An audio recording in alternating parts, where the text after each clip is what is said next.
3 April 1942, Mandalay, as British, Indian, and Chinese troops struggled to assemble for the defense of this crucial Burmese city, Japanese bombers and fighters stormed from the sky virtually unopposed, raining death and destruction down on Allied troops and thousands of refugees passing through on their way to India. Mandalay, with its river port and rail links, is the key to the Central Plains and, in effect, all of Burma. For months, the Emperor's troops have been pushing to get here before monsoon season, running roughshod over the poorly equipped and weary Allied armies. The aerial attack signals the beginning of their assault against the city, and with the RAF and China's Flying Tigers having been forced to withdraw from the area, the effect is devastating. On 8 April, General Joseph Stilwell, the man charged with organizing the Chinese armed forces, arrives in Mandalay. The city is still in flames, its streets littered with dead bodies and rubble. The sight leaves Stilwell incensed. He has just returned from a meeting with Generalissimo Chiang Kai-shek, at which he implored the Chinese leader to instruct his field commanders to reinforce the front.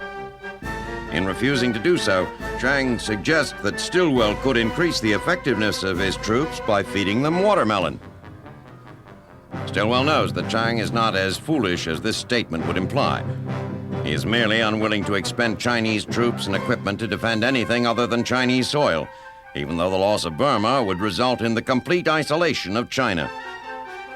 The British and Chinese fight courageously, but the enemy is too strong to be held back for long. By 29 April, it is clear the city will fall, and the Allies begin to withdraw. On 1st May, the Japanese enter Mandalay. As British and Indian troops retreat to India by truck and train, Stilwell remains behind with his Chinese divisions north of the fallen city, supervising their withdrawal. Lacking a sufficient number of trucks to make the move, when the time comes to evacuate himself and his staff, Stilwell gathers together those who are to make the journey, a group of about 100, including 19 Burmese nurses, and tells them, "Let's get the hell out of here." They will make the journey on foot.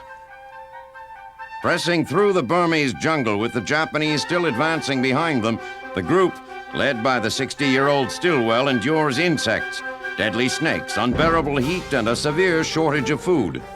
Vinegar Joe, who develops a case of jaundice along the way, doesn't miss a step. On 14 May, the motley group slouches into India, having trekked some 140 miles. Stilwell has delivered them to safety without the loss of a single person, yet for him there is no triumph. Burma is lost, and with it the ability to readily supply troops fighting the Japanese in China. His job has just become infinitely more difficult. So when British generals begin to wax eloquent about their glorious retreat and a heroic voluntary withdrawal, Stilwell will have none of it. His anger and frustration boil to the surface. In a statement that only serves to reinforce his salty image, he tells the press that no military commander in history ever made a voluntary withdrawal, and there's no such thing as a glorious retreat. All retreats are ignominious as hell. And as for his assessment of the Burmese campaign, Vinegar Joe is concise and to the point. I say we got a hell of a licking.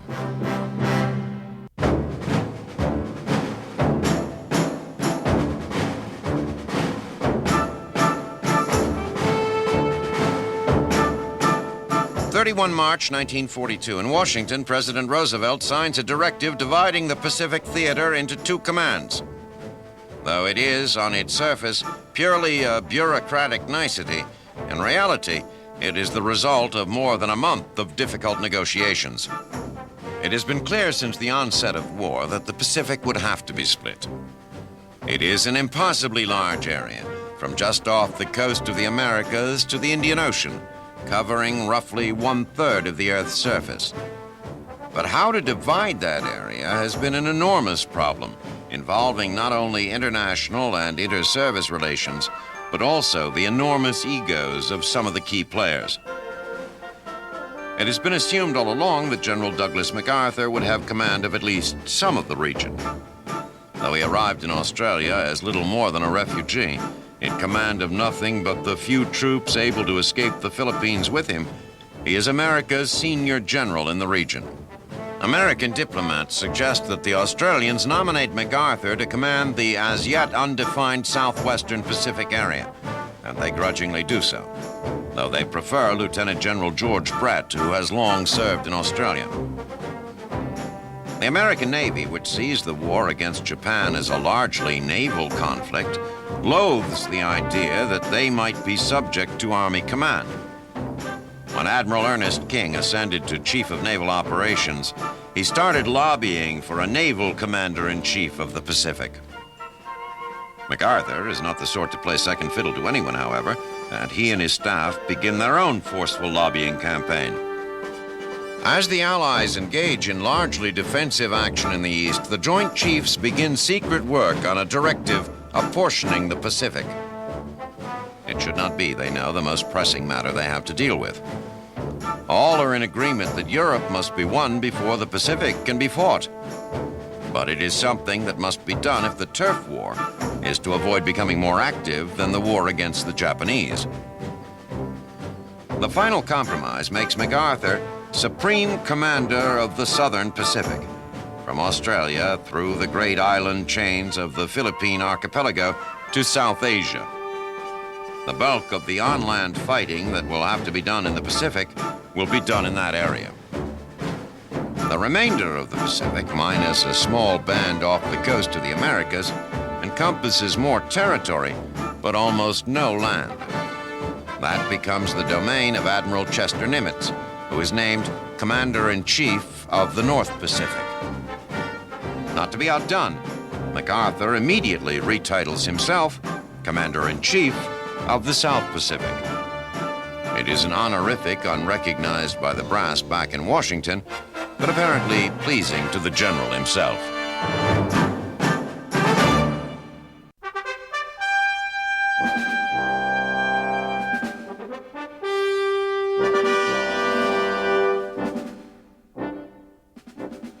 The virtual destruction of the U.S. Pacific Fleet at Pearl Harbor has forced American military strategists to completely redesign their plans for war in the region.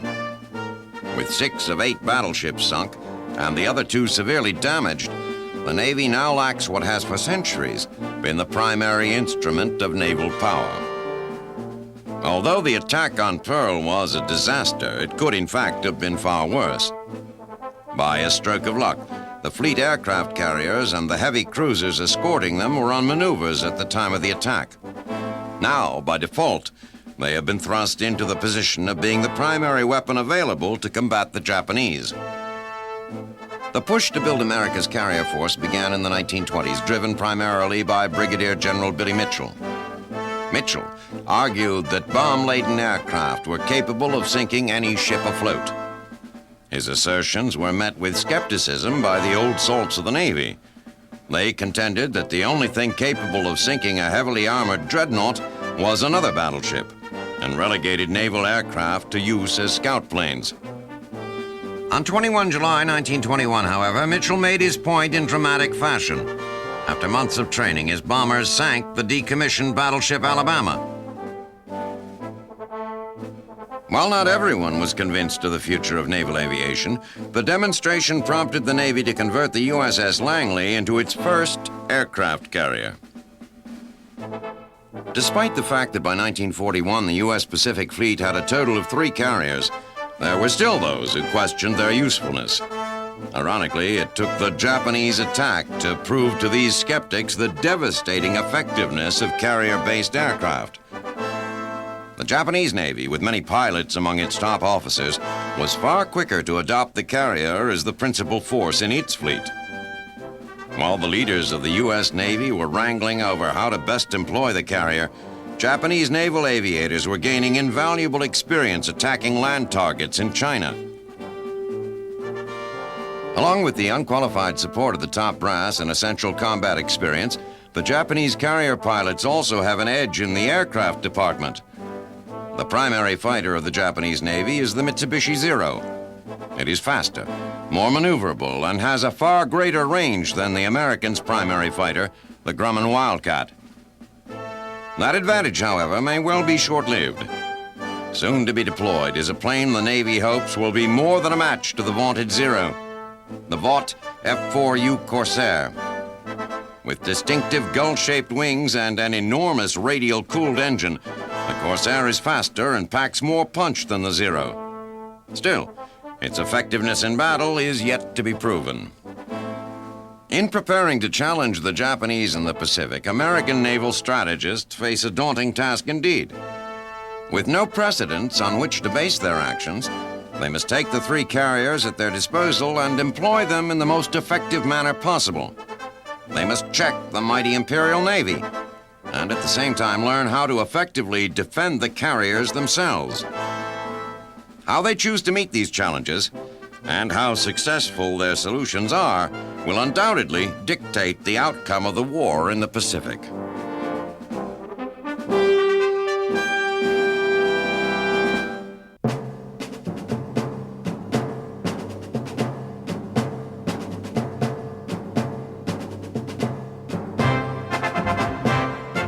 Across the Potomac River from Washington, a curious building is taking shape. It is a building unlike any other, both in its design and intended purpose, and will likely prove one of the enduring monuments of this war. It is an enormous monolith, a 5-story pentagon that will be home eventually to all the American military branches. Currently, more than 40,000 Army, Navy, and Army Air Force staffers are scattered about the District of Columbia in 23 different locations. Soon they will take up residence in a new, shared home that overlooks both Washington and Arlington National Cemetery. While construction crews labor on its exterior, the structure of its vastly more complicated inner workings are being decided in Washington. 9 February 1942, President Roosevelt, in an attempt to coordinate the various American military branches, establishes the Joint Chiefs of Staff. Made up of representatives of the Army, Army Air Force, Navy, and Executive Branch, the Joint Chiefs are FDR's answer to Winston Churchill's call for a centralized authority to decide war policy. As 1942 dawned, that central authority was to be the Combined Chiefs of Staff, made up of representatives of the professional militaries of England and the United States. American military planners put forward their vision of an American Combined Command, which would consult with the British on all major policy matters. The Navy, which feared that the envisioned Supreme Military Commander would likely come from the more sizable Army, aggressively rejected the proposal. Roosevelt, concerned primarily that the power to set war policy stay in American hands, formulated the Joint Chiefs as a compromise. There would be a single chairman who would report directly to the President, but that chairman would be assisted by a joint Army-Navy staff, eliminating the possibility that any one branch would come to dominate defense thinking. The initial membership of what is certainly the most exclusive military club in the world is an impressive one. Army Chief of Staff George Marshall becomes chairman with direct and unfettered access to the President. Serving with him are General Hap Arnold, commander of the semi-autonomous Army Air Force, and Admiral Ernest King. A representative of the executive branch is not immediately designated, but it is widely assumed that Roosevelt's Chief of Staff, retired Admiral William Leahy, will assume that role. The newly unified American command will take up residence in the Pentagon even before construction is completed.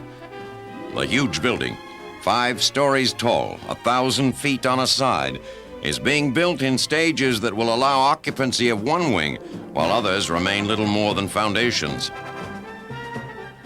The creation of the Joint Chiefs and their move into the Pentagon have implications beyond the current conflict. It is an announcement of sorts that the gutting of American power that has followed every other war in the nation's history will not follow this one. That America, as a world power, is on the scene to stay.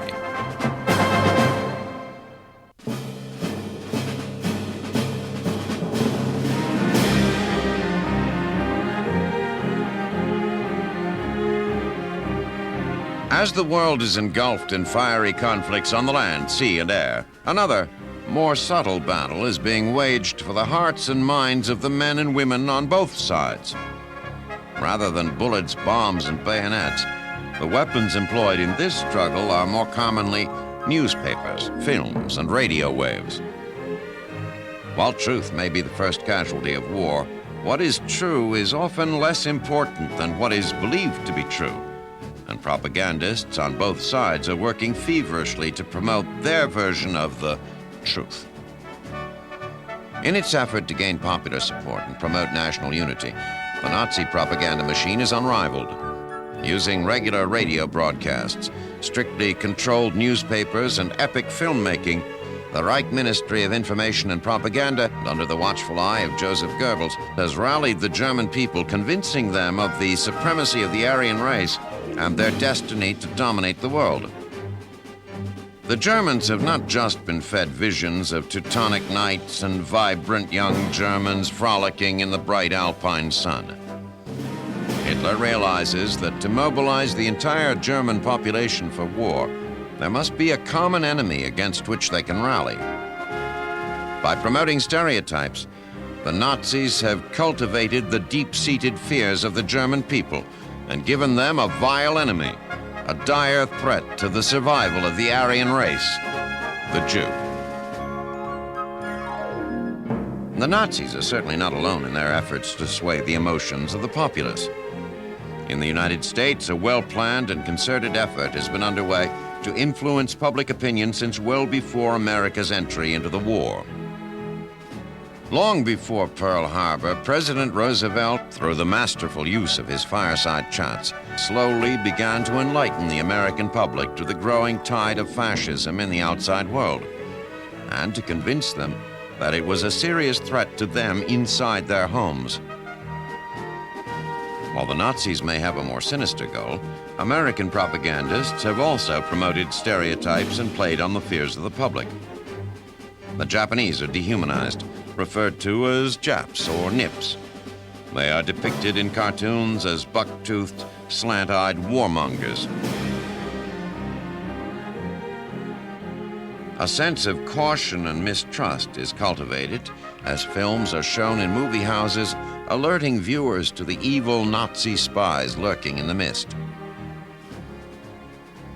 While the propagandists' efforts to unify and galvanize their people have been successful, it is not the only contribution they are making to the war. An ancient Chinese sage once said that the greatest act of generalship was to subdue the enemy without any battles. And that is exactly what the propagandists are trying to do. It is hoped that by feeding the other side news, both true and false, its ability and will to fight will be diminished. The Germans did this with astounding success against the French. By spreading rumors and using radio broadcasts, the Germans sapped the morale of the prestigious French army, thus ensuring their astounding victory in June of 1940. British propagandists are actively trying to sow the seeds of discontent within the Third Reich through regular broadcasts on the BBC. Although the Nazis have total control over news sources inside Germany, they cannot block radio waves transmitted from England to those bold enough to risk the wrath of the Gestapo by tuning in. As the war continues, so does the endless flow of propaganda from both sides. While there is no way to quantify the effectiveness of these campaigns, they continue to be waged with all the vigor of any contest on the battlefield. Ironically, to the men fighting on those battlefields, who have little access to the facts, it is this very battle of conflicting truths for which they are willing to lay down their lives.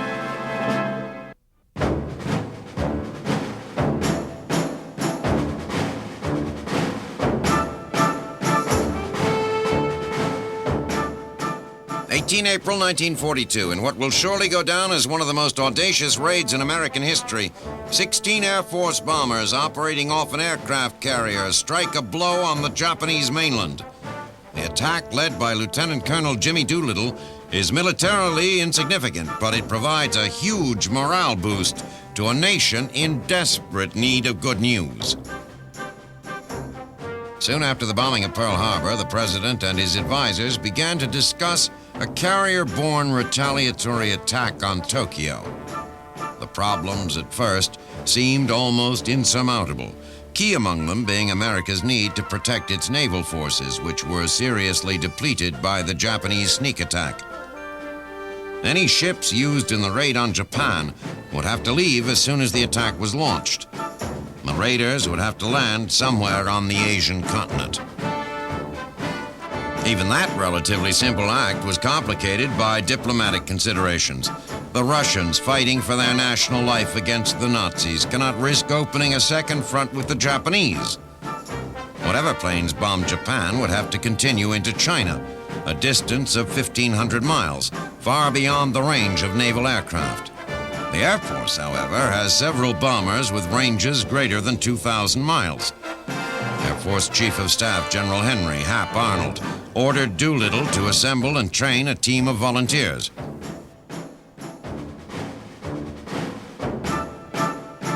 On 2nd April, Doolittle and his raiders, with barely a month's training under their belts, boarded the carriers bearing their bombers and began the long trip across the Pacific. Early on the morning of 18 April, the task force spots a Japanese patrol boat. Almost immediately, the cruiser Nashville opens fire, sinking the craft and killing all on board. There is no way to know whether the Japanese were able to send word of the approach of the American Armada.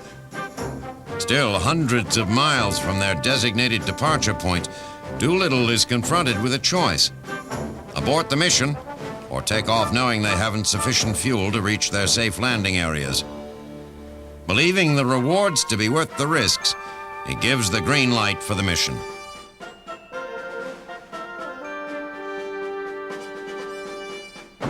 Flying the lead plane himself, Doolittle has less of the runway to work with than any of those who follow.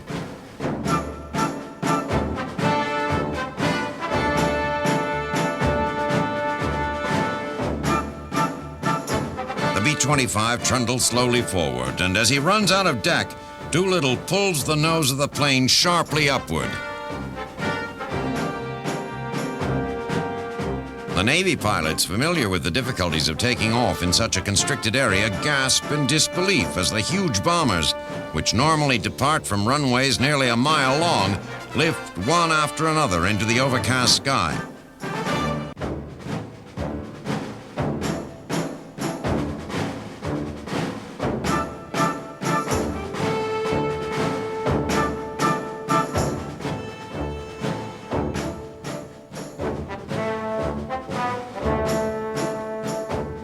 As soon as the planes are off, Halsey gives the order to turn his precious fleet toward home. The planes fly low to escape detection.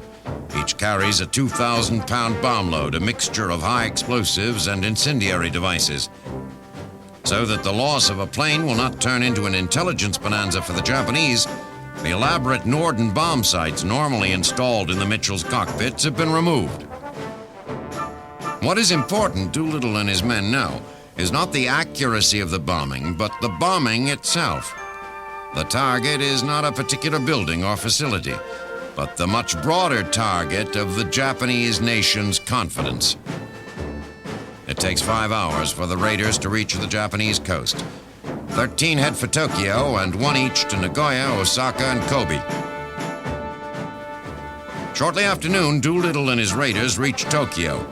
Coming in from the east and north, the raiders drop their bombs, hitting a random selection of urban life: a crane, a ship in dry dock, a school. The Emperor's Palace, clearly visible from the air, is not bombed for fear that an attack on the very symbol of Japanese nationalism will incite the Japanese to higher levels of aggression.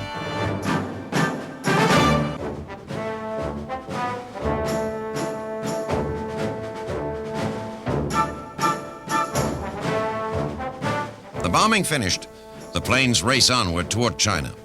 Not a single one makes it to its designated landing spot. 2 crash land behind enemy lines, their crews taken prisoner by the Japanese. Several crewmen are executed. Others struggle on, either crash landing or bailing out over Chinese territory. One, desperately short of fuel, flies against orders to Vladivostok, where the Russians, fearing reprisals by the Japanese, take the crew prisoner. Doolittle and his crew bail out and are rescued by Chinese forces. Back home, word of the raid spreads quickly. President Roosevelt publicly cites Doolittle and his men.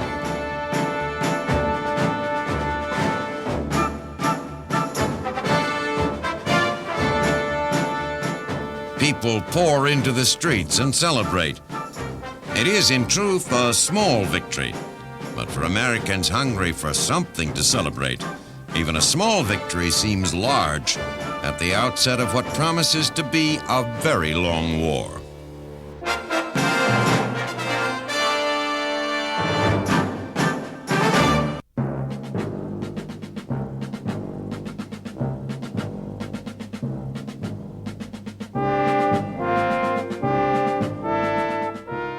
March 1942, the Philippines.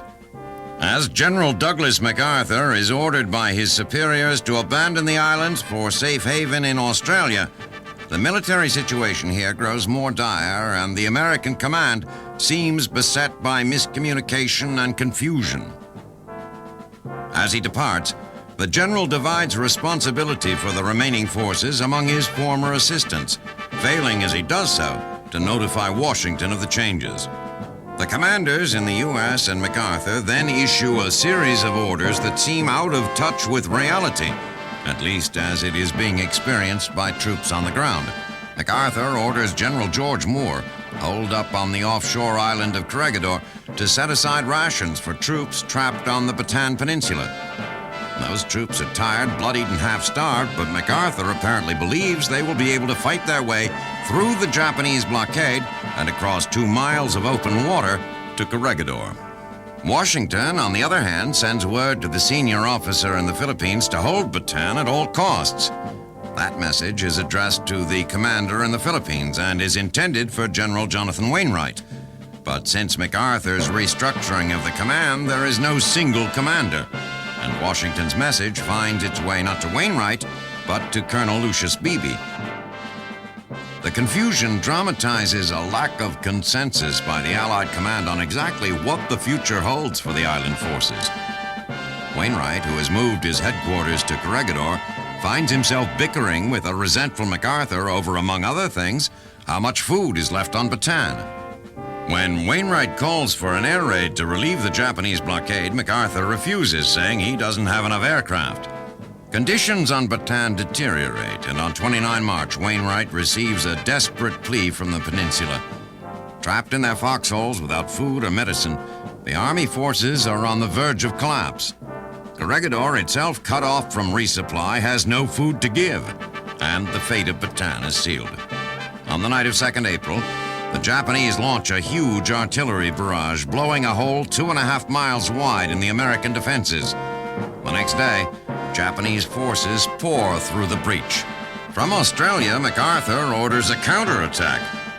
Wainwright thinks the order little more than madness, but passes it along to commanders on Bataan. On Easter Sunday, as Japanese overrun the American positions, the dilapidated army mounts a weak offensive. Major General Edward King, commander of Bataan's 1st Corps, defies orders and surrenders. Wainwright watches from Corregidor as the Japanese begin herding American and Filipino prisoners into columns for an 85-mile forced march to prisons at San Fernando. Those who fall behind are shot. Those who are found in possession of Japanese money or souvenirs are presumed to have killed Japanese soldiers and are beheaded. The Bataan Death March, one of the most disgraceful atrocities in the Pacific War, has begun.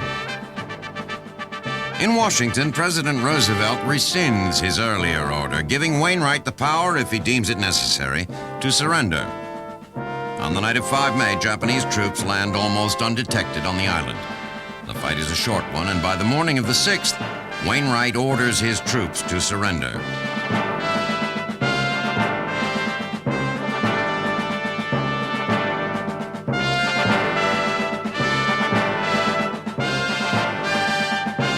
Wainwright becomes a Japanese prisoner.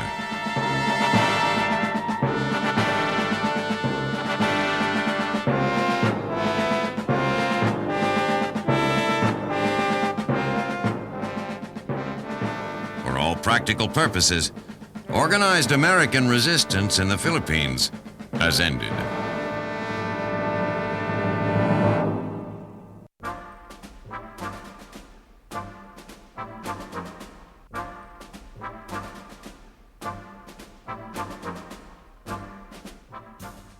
May 1942, London. After 6 days of heated debate and negotiations, representatives of Great Britain and the Soviet Union conclude an agreement forging an alliance between the two nations.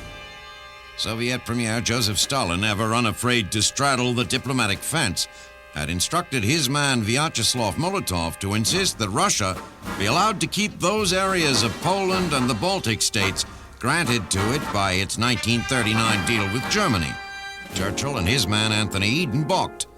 Unlike Hitler, they would not endorse the communist domination of Eastern Europe in order to attain their own political goals. Stalin, aware that the key to America's Lend-Lease gold mine and a second front in Europe depends on a solid relationship with England, backed off his demand. The treaty, as it stands, makes no mention of post-war territorial frontiers.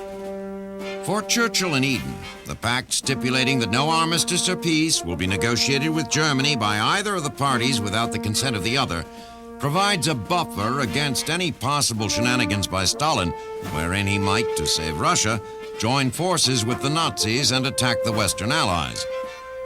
For Stalin, the pact opens the door to financial and material support from the United States, as well as hope for a cross-channel assault against Hitler's Fortress Europe that would provide much-needed relief for the Red Army. In addition, the dictator notes with satisfaction, while the treaty does not explicitly bequeath him those areas of Eastern Europe he had earlier conquered, it does not explicitly deny him those areas either.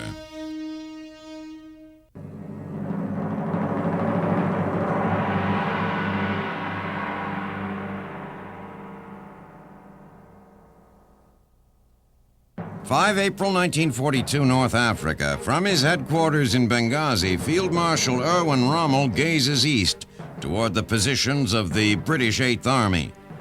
Soon, he knows, the uneasy quiet welcomed by troops on both sides will be shattered as he, once again, hurls his Africa Corps eastward toward Tobruk. In the past 14 months, the pendulum has swung back and forth across the desert 5 times.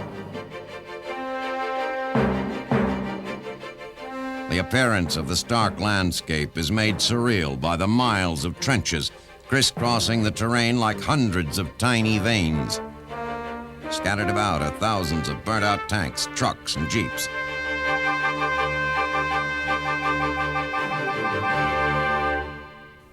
Grave markers stand in silent testament to the fury of the battle that has raged for this godforsaken piece of land. For the men on both sides, this brief respite from the rigors of battle is a welcome break. For months, there has been little time to relax, and now that their commanders have, for the moment, taken a pause, they intend to make the most of it.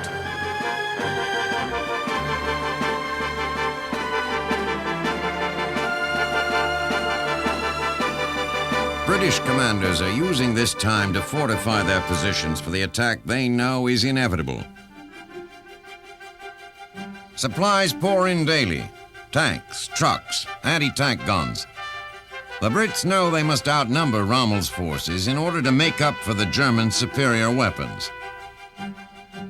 They fortify their positions with trenches protected by mines and barbed wire.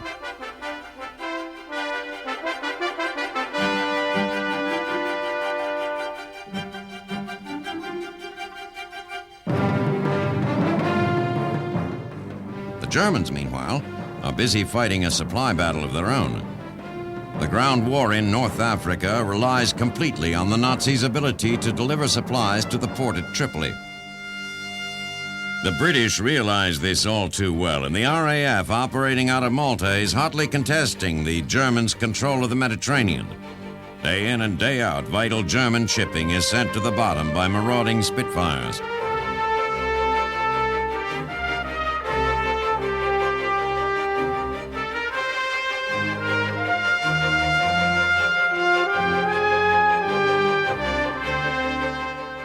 So even though there is a lull in the ground war, the chess match between the British and the Desert Fox continues. Although Rommel's supply problems are far greater than those of the British, he has one immeasurable advantage. The British commanders, who have been outgeneraled time and again, are now beginning to question themselves. They lack the confidence to make bold decisions on the battlefield, and against a sly adversary such as Rommel, indecision is the first step toward defeat.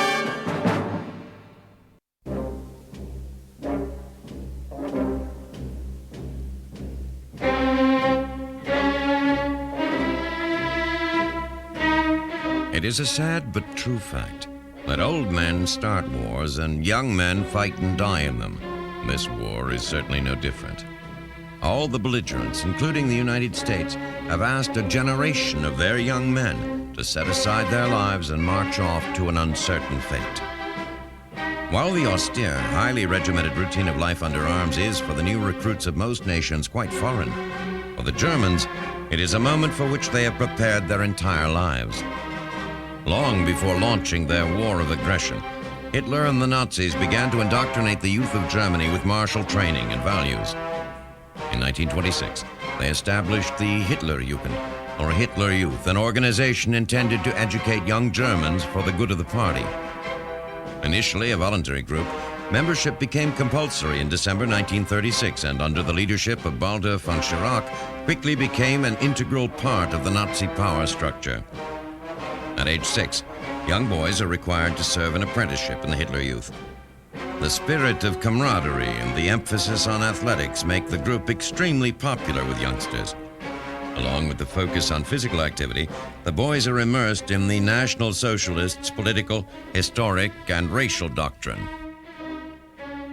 At age 10, after successfully completing a battery of physical and scholastic tests, the boys are allowed to join the young people's branch of the Hitler Youth.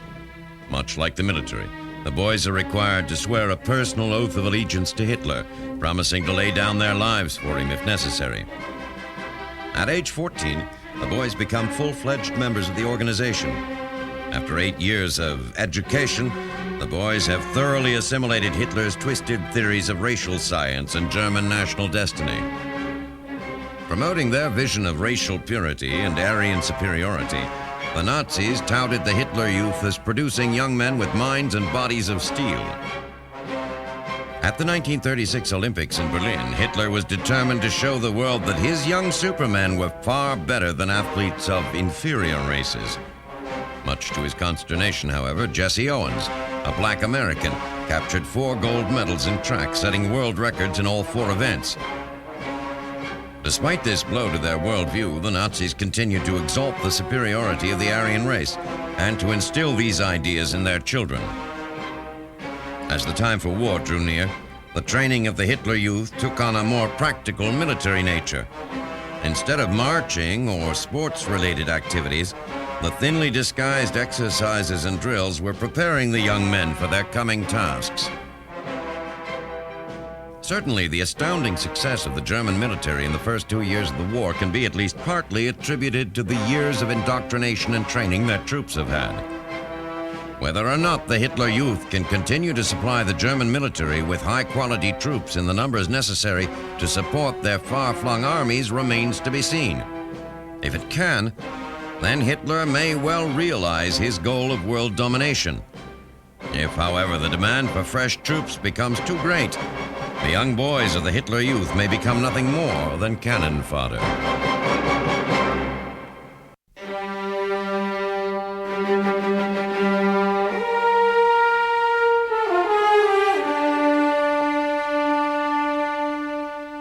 For May 1942, a Japanese invasion force puts to sea. Its target, New Guinea. The task force is made up of 11 Army troop transports screened by aircraft carriers, destroyers, and heavy cruisers. New Guinea is key to the Japanese plan to invade Australia.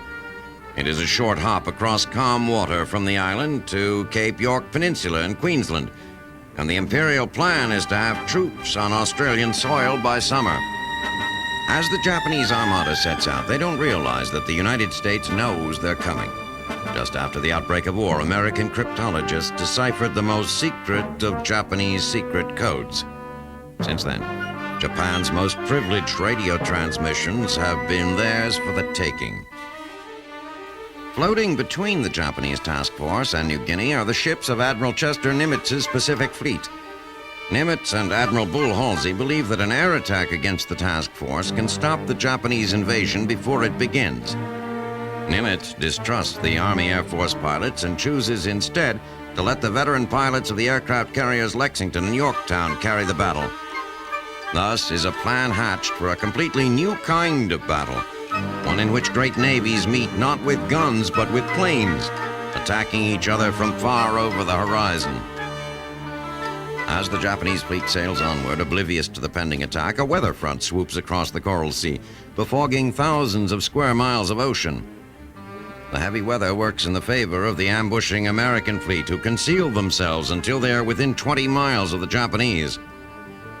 Just before dawn on the morning of 6 May, the Yorktown launches Wildcats and Devastator torpedo bombers at the approaching Japanese Navy. Dive bombers pitch 1,000-pound high explosives at the enemy, damaging the destroyer Kirizuki so badly that its captain runs it aground so that it will not swamp. 3 minesweepers sink as the American planes return to their home carrier.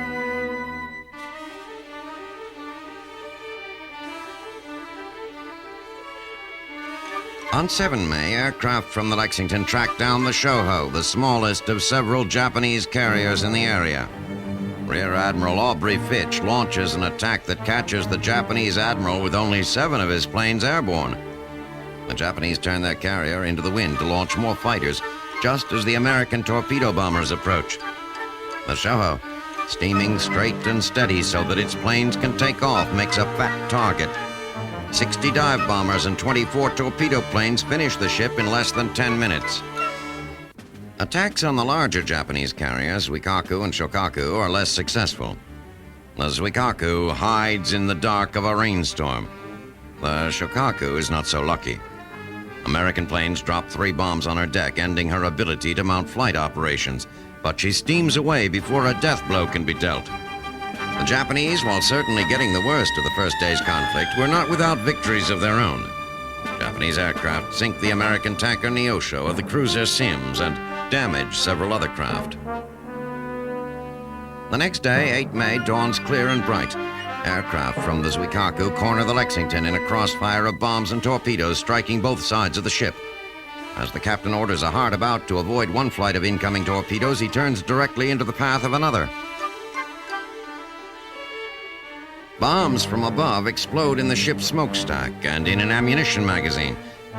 In 19 minutes, the attack is over. The Lexington is listing 6 degrees to port. After several hours of heroic damage control, the order is given to abandon ship.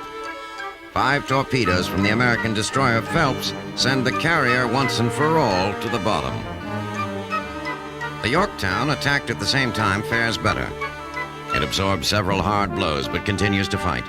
By mid-afternoon, conscious of dwindling supplies, Bull Halsey gives the order for the American fleet to pull out of the Coral Sea. Unbeknownst to Halsey, the Japanese force is receiving much the same message from its handlers. By sundown, the battle is broken off. The Japanese invasion force and the American defenders retreat. The toll taken has been heavy. The Japanese have lost 1 carrier, 2 destroyers, 3 cargo ships, 4 gunboats, and a handful of small vessels sunk. 2 other carriers, a cruiser, and a destroyer sufficiently damaged that they must return to port for repairs. American losses are 1 carrier, 1 destroyer, and 1 tanker. The most important casualty, however, is the Japanese dream of conquering Australia. The invasion force never makes it to New Guinea, and without New Guinea, there will be no Imperial troops coming ashore in Queensland. The Japanese dream of conquering the entire Western Pacific has ended.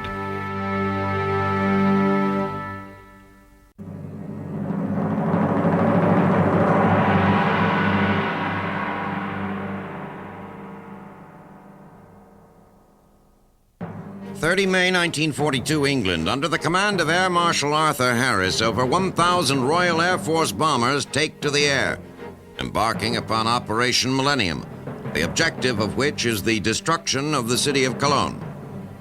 While the purpose of the mission is to disrupt the manufacture of war materials, what may prove even more important is the steel this action will add to the will of the English people.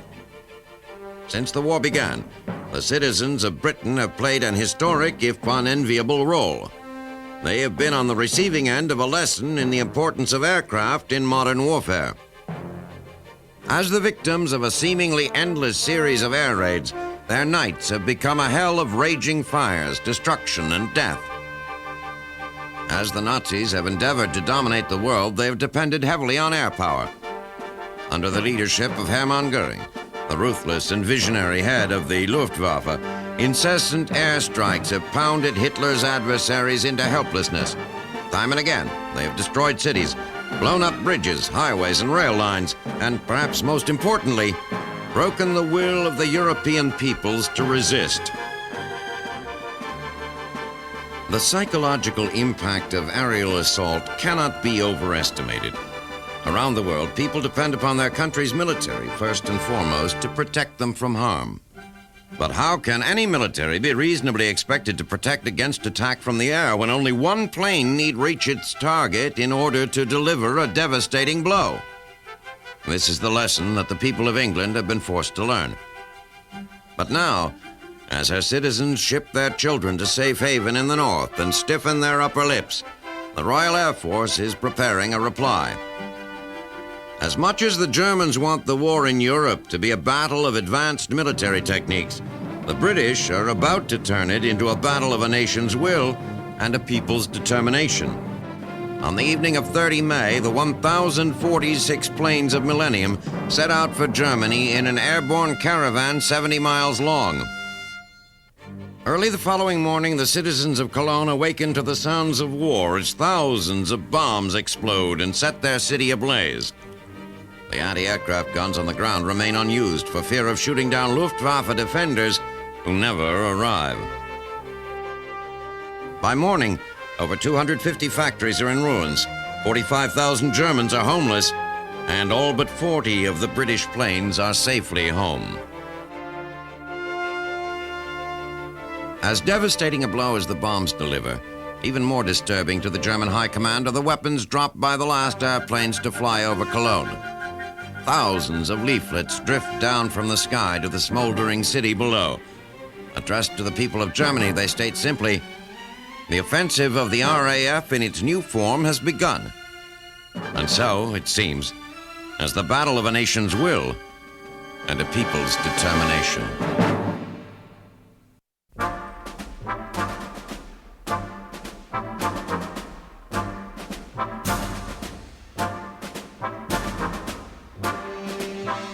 June 1942, Dutch Harbor, in an operation that is a diversion for another operation which is itself a diversion, 13 carrier-launched Japanese fighter bombers begin an attack on the naval base here on the island of Unalaska.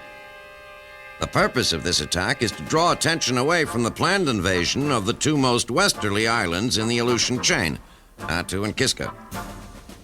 For the Americans, based on these godforsaken slabs of rock and muskeg, the actual attack is less of a surprise than the fact that anyone would want to invade these islands in the first place.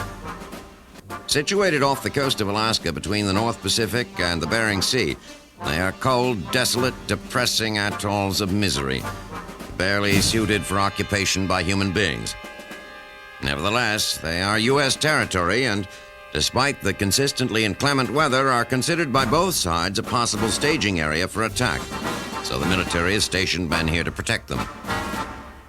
The raid on Dutch Harbor is over quickly with minimal losses on both sides, and on 5 June, the Japanese land troops on Attu and 2 days later overrun Kiska.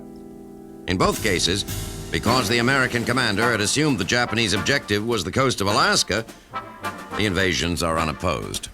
While the location of the landings is something of a surprise, the fact that the Japanese were going to stage an attack on the Aleutians is no surprise at all. In fact, the Americans have known for weeks that the Imperial Navy was coming, having intercepted and decoded radio messages to that effect. They also know that the attack here is only an attempt to draw the bulk of the U.S. Pacific Fleet away from the real Japanese objective, Midway. So while the military leaders on both sides realize that the invasion of the Aleutians was merely a feint and that they are of little strategic or tactical importance, The government and people of the United States are outraged and demanding reprisal. Unaware or uncaring of the fact that who maintains control of these barren rocks will likely have little impact on the outcome of the war, Americans can see only one aspect of the Japanese victory here. That, for the first time in a very long time, a foreign invader is occupying U.S. soil.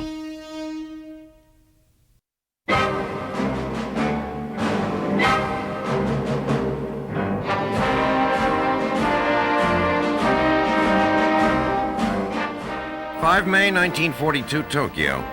Japanese Imperial Headquarters issues an order instructing a combined fleet under the command of Vice Admiral Chuichi Nagumo to invade and occupy strategic islands in the Western Aleutians and Midway Island in the Central Pacific. The plan, devised by Admiral Isoroku Yamamoto, architect of the attack on Pearl Harbor, is an attempt to lure what is left of the U.S. Pacific Fleet into a final, decisive battle. Midway Island, a tiny atoll 1,100 miles northwest of Hawaii, is the United States' westernmost outpost. It would provide the Japanese with an advanced base for operations against not only Hawaii, but also the West Coast. After the destruction of the U.S. fleet and the taking of the islands, Yamamoto, who fears Japan will lose a protracted war, feels certain that the United States will quickly sue for peace. The Japanese are confident of victory, and not without good reason. The fleet under Nagumo's command is enormous, including 10 battleships and 4 aircraft carriers. The Americans have no battleships and only 2 carriers, neither of which Yamamoto believes is anywhere near Midway. The Japanese belief in the lack of American naval power in the region is no accident. It is, in fact, exactly what Admiral Chester Nimitz wants them to believe.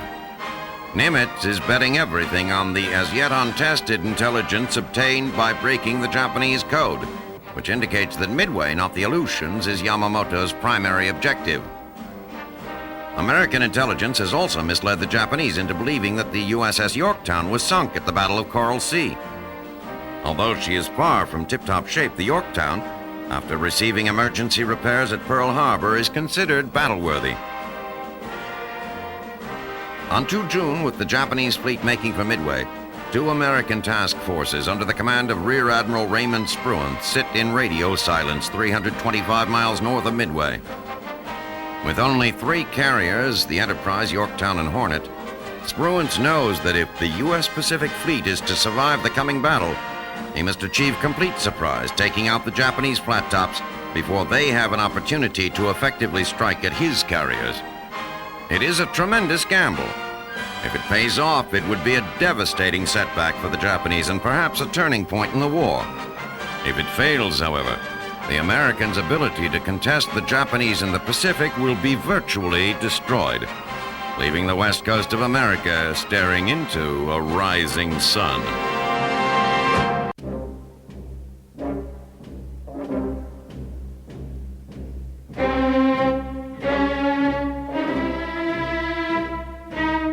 As the Germany of the 1930s has gone from being a financially destitute and politically disoriented republic to the dominant force in Europe and perhaps the world, the focal point of that rebirth has undoubtedly been Adolf Hitler. Yet, as with all leaders, he has not arrived, nor does he dwell at his pinnacle alone. Surrounding him are a group of men who, it might be argued, have had as much to do with the rise of Nazism and the transformation of Germany as Hitler himself. Principal among those who can claim credit for Hitler's ascent as leader of the German people is Joseph Goebbels. Functioning as the Nazis' Minister of Propaganda since 1933, he is the man who crafted the Nazi leader's image, who sold Hitler to the public, not just as a political chieftain, but as savior of the nation. After graduating with a degree in philosophy, a young Goebbels failed in a number of attempts to become a novelist or writer, turning instead to the world of politics, where he soon discovered and became fascinated by Hitler and the Nazis. By 1930, he was the party's propaganda chief, coordinating and conducting a series of election campaigns which led ultimately to Hitler's rise to chancellor. In 1933, Goebbels was appointed head of the newly formed Reich Ministry of Information and Propaganda. Hampered by an unimpressive physical presence and a club foot, Goebbels is nevertheless a brilliant speaker and tireless salesman for the policies of the Reich. A masterful liar, Goebbels is a victim of his own propaganda. He idolizes Adolf Hitler and is the man responsible for bestowing on him the title of Führer and for instituting the now compulsory greeting of Heil Hitler. While Goebbels may be Hitler's most fervent supporter, it is Hermann Goering who is his most trusted subordinate. Recalling their early years together, Hitler said of Goering that he was ice cold in time of crisis. It is perhaps for this reason that Hitler has designated him as his successor. After serving in the military during World War I, Goering joined the Nazis in 1921 and was appointed Hitler's bodyguard. Shot in the groin during the beer hall putsch of 1923, he became addicted to morphine as a result of the painful wound, and has remained so on and off through the years. After Hitler was appointed Chancellor in 1933, Goering became President of Prussia, where he established two institutions which were to become mainstays of the regime. He opened the first concentration camps, used at the time to detain opponents of the party, and established the state secret police, which soon became known by its acronym, Gestapo. Despite his addiction and the resulting decline in mental stability, Goering has played a major role in many of the Nazis' greatest triumphs. In addition to his responsibilities in Prussia, in 1933, Goering was appointed Minister of Aviation and, in direct violation of the Treaty of Versailles, began a massive buildup of German air power. By 1939, Goering's Luftwaffe was the most powerful air force in the world and became the foundation on which Blitzkrieg was built. In 1940, when Polish leaders in Warsaw rejected demands for surrender, Goering bombed them into submission. Similar attacks led to the victories in Norway and France. It was these triumphs which compelled Hitler to create and appoint Goering to the position of Reichsfuhrer, officially making the corpulent morphine addict the number 2 man in the Nazi Party. Despite his power within the walls of the Chancellery, Goering is not considered by the citizens of Germany to be the most powerful man in the country. That distinction goes to the bespectacled former chicken farmer whose gift for terror and penchant for persecution propelled him to the upper echelons of the party and made him the most feared man in the Reich, Heinrich Himmler. Himmler's base of power is the Schutzstaffel, commonly known as the SS. He has, through deceit, murder, betrayal, and brute force, transformed what was a minor police force into the most powerful and efficient terrorist organization the world has ever known. By way of the SS, Himmler controls the Gestapo, which he commandeered from Goering in 1936, the Waffen-SS, an independent military force intended to challenge the authority of the Wehrmacht, and the entire system of Nazi concentration camps, the vehicle by which he intends to implement the final solution. There are others, past and present, who have contributed to the Nazis' eminence. The names of Bormann, Ribbentrop, Speer, and Hess will all find a place in the annals of history as men who helped lift Hitler to his zenith. But it is these three, Goebbels, Goering, and Himmler, who, through lies, brutality, and terror, have translated the twisted dictator's vision into a horrifying reality. Working alone, Adolf Hitler could never have hoped to fulfill his dreams of conquest. Yet he now stands as master of a continent, propelled by his own madness and by the efforts of a failed author, a morphine addict, and a chicken farmer.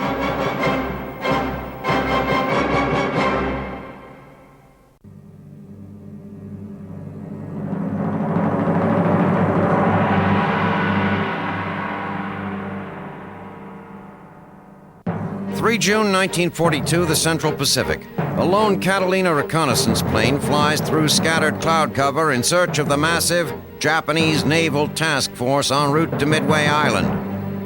Vastly outnumbered, it is essential that the American fleet find and attack the Japanese before Vice Admiral Chuichi Nagumo knows they are there. After hours of flying, the pilot spots the fleet some 700 miles west of Midway and reports its position. Immediately, Army Air Corps B-17 scrambled from Midway to strike the approaching fleet. Dropping their bombs from 20,000 feet, the B-17s do not score any hits, but they do prompt Nagumo to move his attack schedule up by 1 day. On the morning of 4 June, from a position 240 miles northwest of Midway, Nagumo launches approximately half of his attack aircraft, armed with high explosive bombs, against the atoll.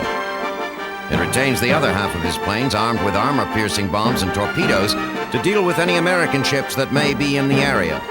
At the same time, Nagumo orders 7 search planes to reconnoiter a 300-mile radius around his carriers. With visions of repeating their glorious victory at Pearl Harbor, the Japanese attackers approach Midway. This time, however, they are spotted, and the defensive forces on Midway are alerted. The Americans launch their bombers and fighters before the Japanese have a chance to destroy them on the ground. The bombers begin to search for Nagumo's carriers, and the fighters look to intercept the incoming Japanese planes. The Japanese quickly realize this is no Pearl Harbor.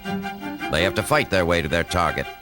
The American aircraft manage to down several of the attackers before they reach the island.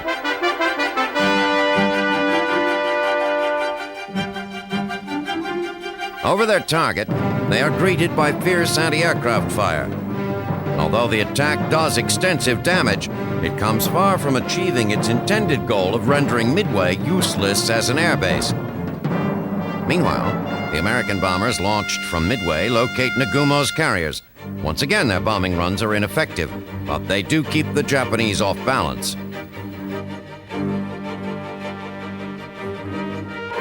As the attack continues, Nagumo learns from the squadrons returning from Midway that a second strike will be necessary.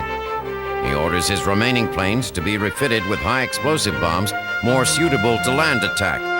While the planes are being refitted with their new payload, Nagumo receives a disturbing report. One of the search planes has spotted an American surface fleet barely 200 miles north. Nagumo orders his remaining planes again to be refitted with anti-ship ordnance. Meanwhile, Rear Admiral Frank Fletcher's task force, centered around the carriers Enterprise, Hornet, and Yorktown, has finally closed to within striking distance of Nagumo. At 150 miles, he is at the outer limits of his aircraft's range. Fletcher and his second-in-command, Rear Admiral Raymond Spruance, decide that hitting the Japanese first is critical and launch their attack. The planes head for Nagumo's last reported position, desperately hoping to catch the Imperial Navy completely unawares. In the meantime, the returning Japanese strike force has reached its carriers. Nagumo decides to retrieve the returning planes before launching a strike against the American task force. With this decision, he seals the fate of his carriers. At 9:40 a.m., Devastator torpedo bombers from the Hornet are the first to spot the Japanese flat tops. Before they can attack the ships, 50 Japanese Zeros flying combat air patrol attack them. Within minutes, all 15 of the Devastators are shot down.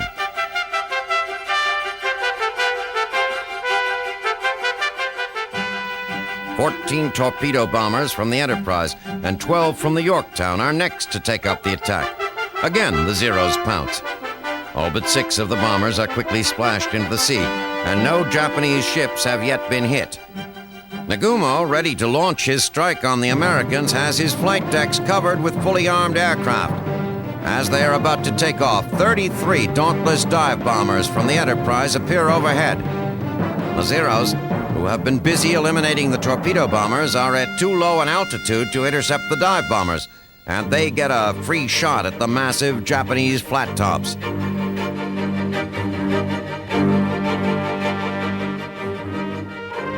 Within minutes, 3 of the Japanese carriers, the Kaga, Akagi, and Soryu, are reduced to infernos of exploding bombs, aircraft, and fuel.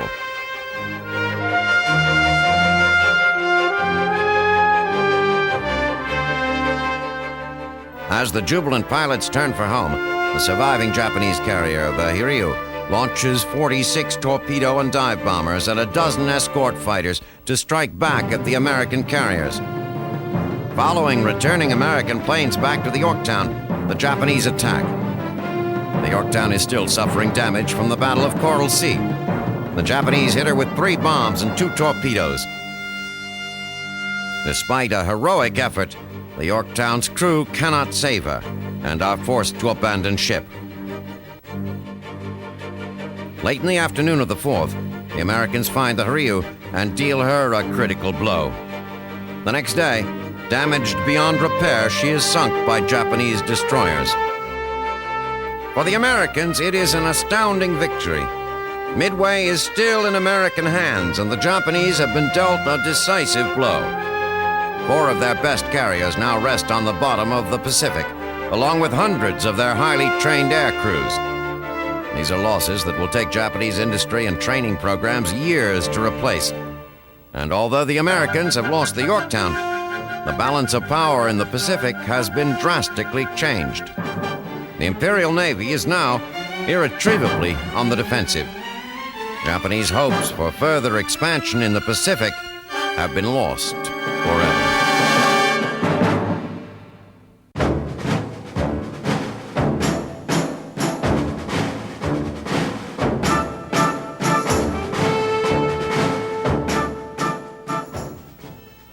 June 1942, Washington. President Franklin Roosevelt and British Prime Minister Winston Churchill, having arrived in the capital after a brief but pleasant visit to the President's estate in Hyde Park, New York, begin informal discussions regarding the nature of Allied operations for the remainder of 1942 and 1943.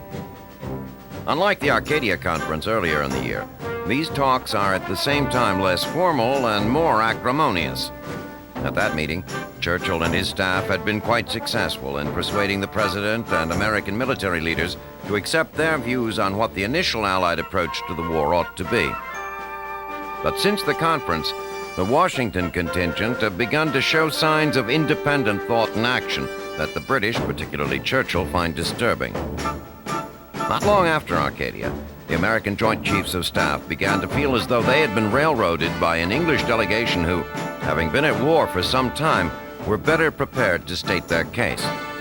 The conferees had agreed to focus the bulk of Allied military might on defeating the Germans before dealing with the Japanese in the Pacific. However, continuing advances by the Emperor's armed forces have made it clear that to ignore the Japanese would be a mistake. As a result, there has been an increase in the flow of U.S. men and materiel to the Pacific Theater rather than England. In addition, Roosevelt has begun to make decisions independent of his British counterpart. Following the signing of the Anglo-Soviet Treaty last month, Soviet Foreign Secretary Vyacheslav Molotov visited the President and described to him the tremendous number of casualties and profound misery being suffered by Russian soldiers and citizens as a result of their efforts to beat back the Nazis. Sympathetic to their plight, Roosevelt, without consulting Churchill, pledged to alleviate the pressure by mounting a cross-channel invasion and opening a second European front before the end of 1942. While there is no way he can in good conscience object to America's escalating defense of the Pacific, Churchill is determined to persuade FDR to delay the opening of a second front on the continent. Churchill argues that the proposed landing of between 6 and 8 divisions at an as-yet undetermined location on the coast of France in less than 6 months' time will be a bloodbath. Rather than France, he contends, the United States should execute an assault on the coast of North Africa, coming to the aid of British forces battling there. The Americans are not happy with the Prime Minister's position. The President is reluctant to renege on his commitment to Stalin, and the Joint Chiefs are quick to point out that while Churchill, it seems, is unwilling to spill British blood in an operation to aid the Russians, he shows no compunction when asking Americans to lay down their lives in support of the English army. Churchill is, however, able to convince Roosevelt that Rommel's recent advances in North Africa are a threat to oil shipments coming through the Suez Canal, and in response, the President agrees to divert shipments of tanks and other supplies to the beleaguered British there. As the meeting concludes, Churchill feels satisfied despite the tempest. He knows that even though he was unable to convince the Americans to abandon their plan for a European invasion in 1942, he has certainly thrown a wrench into the gears.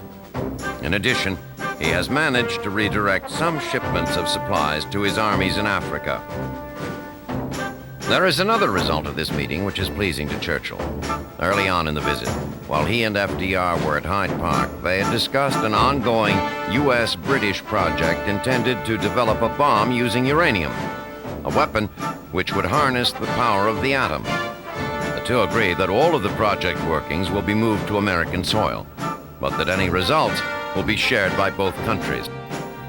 The result is that the Americans will do all of the work, bear all of the cost of the development process, and in the end, share the results with Great Britain. For the crafty statesman, it is a most pleasing arrangement.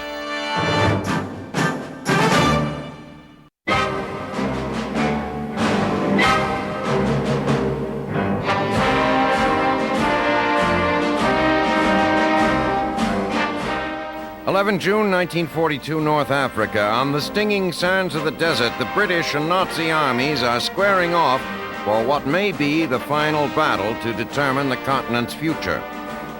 General Erwin Rommel, the German tank genius, believes that that battle will come at the Egyptian city of El Alamein, that it will come soon, and that his army, perhaps the best trained in the world, will win. That thought terrifies English Prime Minister Winston Churchill, who knows well that if the English toehold in North Africa is lost, it will be almost impossible to regain. The German Afrika Korps fights its way into the town of Bir Hakeim. The battle is fierce but short.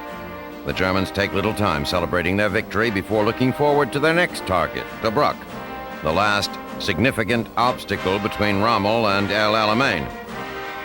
Hard by the Mediterranean, Tobruk is an English stronghold no longer so strong. The Gazala line, a defensive buffer to the town's west, has been stripped of much of its firepower. Infantry and armament have been moved back to reinforce the defenses around El Alamein.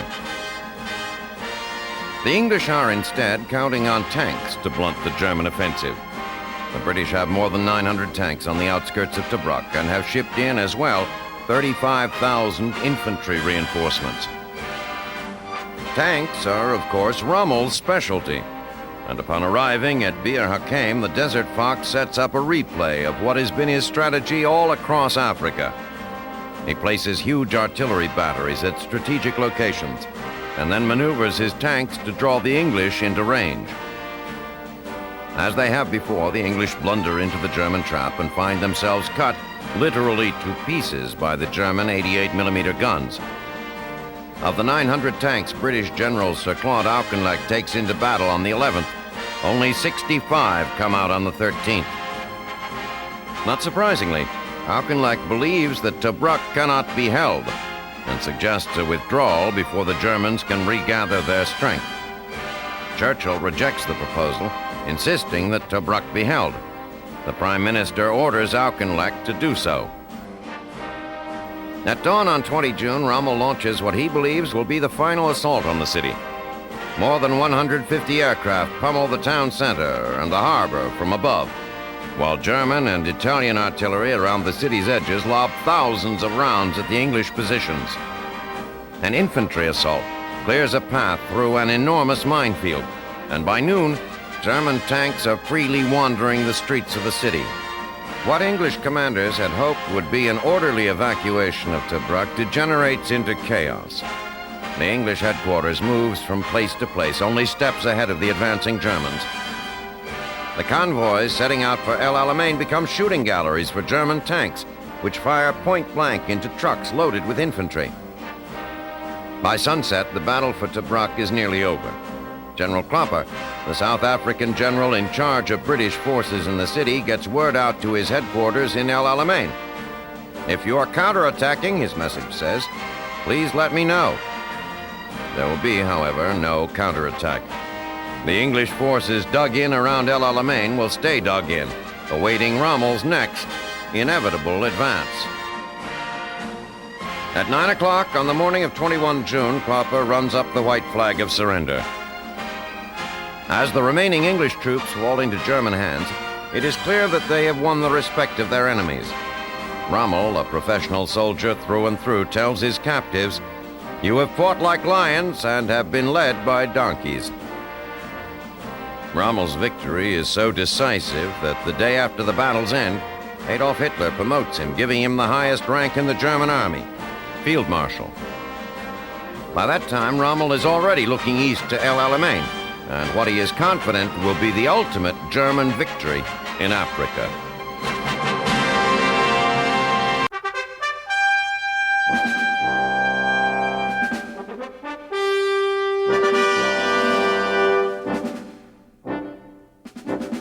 To those who know him, it seems appropriate that New Year's Eve, 1941, marks the date of Admiral Chester Nimitz's assumption of the command of the Pacific Fleet in Pearl Harbor. The new year is customarily viewed as a time for personal change, but Nimitz's appointment may lead to a period of extraordinary change for the Navy. Despite his 56 years, he is a youthful, vigorous man with a passion for new ideas and bold concepts for the future direction of naval warfare in the Pacific Theater. As interested as Nimitz is in guiding the Navy according to his new vision, his opinions are rooted in a reverence for naval history and on his own decades of military experience. Born and raised in Texas, Nimitz had never seen an ocean when he set out for his first year at the Naval Academy. As he would in all new experiences, he excelled, graduating 7th out of a class of 114. Following graduation, he was among an elite group of young sailors who were chosen to join the Navy's new experimental submarine force. By embracing the submarine, he began to distinguish himself as a man with a keen mind for recognizing the possibilities of new technologies and for developing tactics which best exploit their strengths. By the end of the First World War, Nimitz was a commander and one of the foremost submariners in the Navy, but he realized that in order to continue advancing his career, he would have to transfer to the regular service fleet.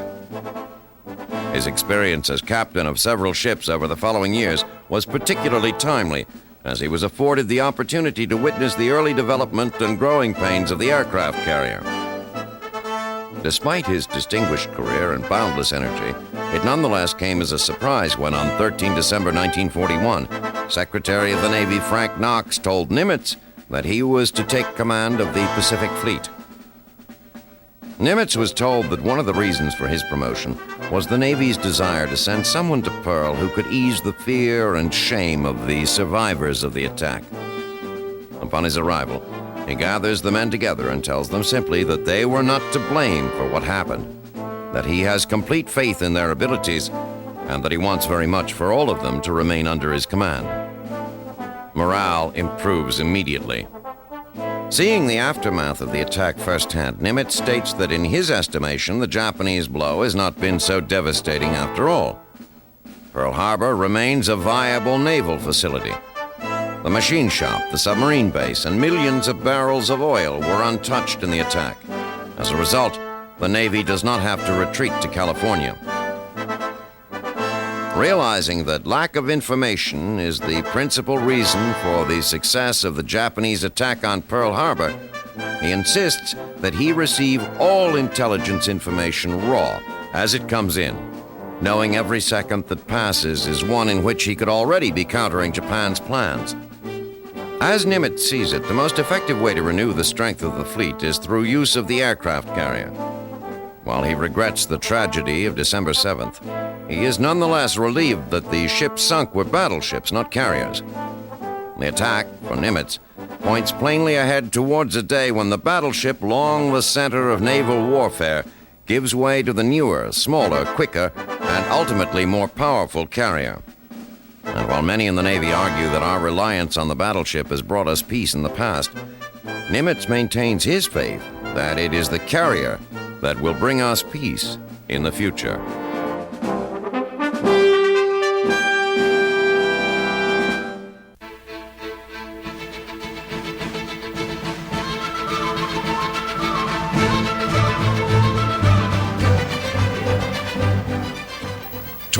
August 1942, the Soviet Union, after surviving one of the worst winters in Russian history, coupled with a fierce Red Army counteroffensive, the Wehrmacht is once again on the move as the German Sixth Army, under the command of General Friedrich von Paulus, pushes past the Don River, splitting Soviet defensive lines in the area, driving toward the city of Ranok, just north of Stalingrad on the Volga River. As winter drew to a close and both sides prepared to return to battle, Stalin was certain that Hitler would order a renewed attack on Moscow.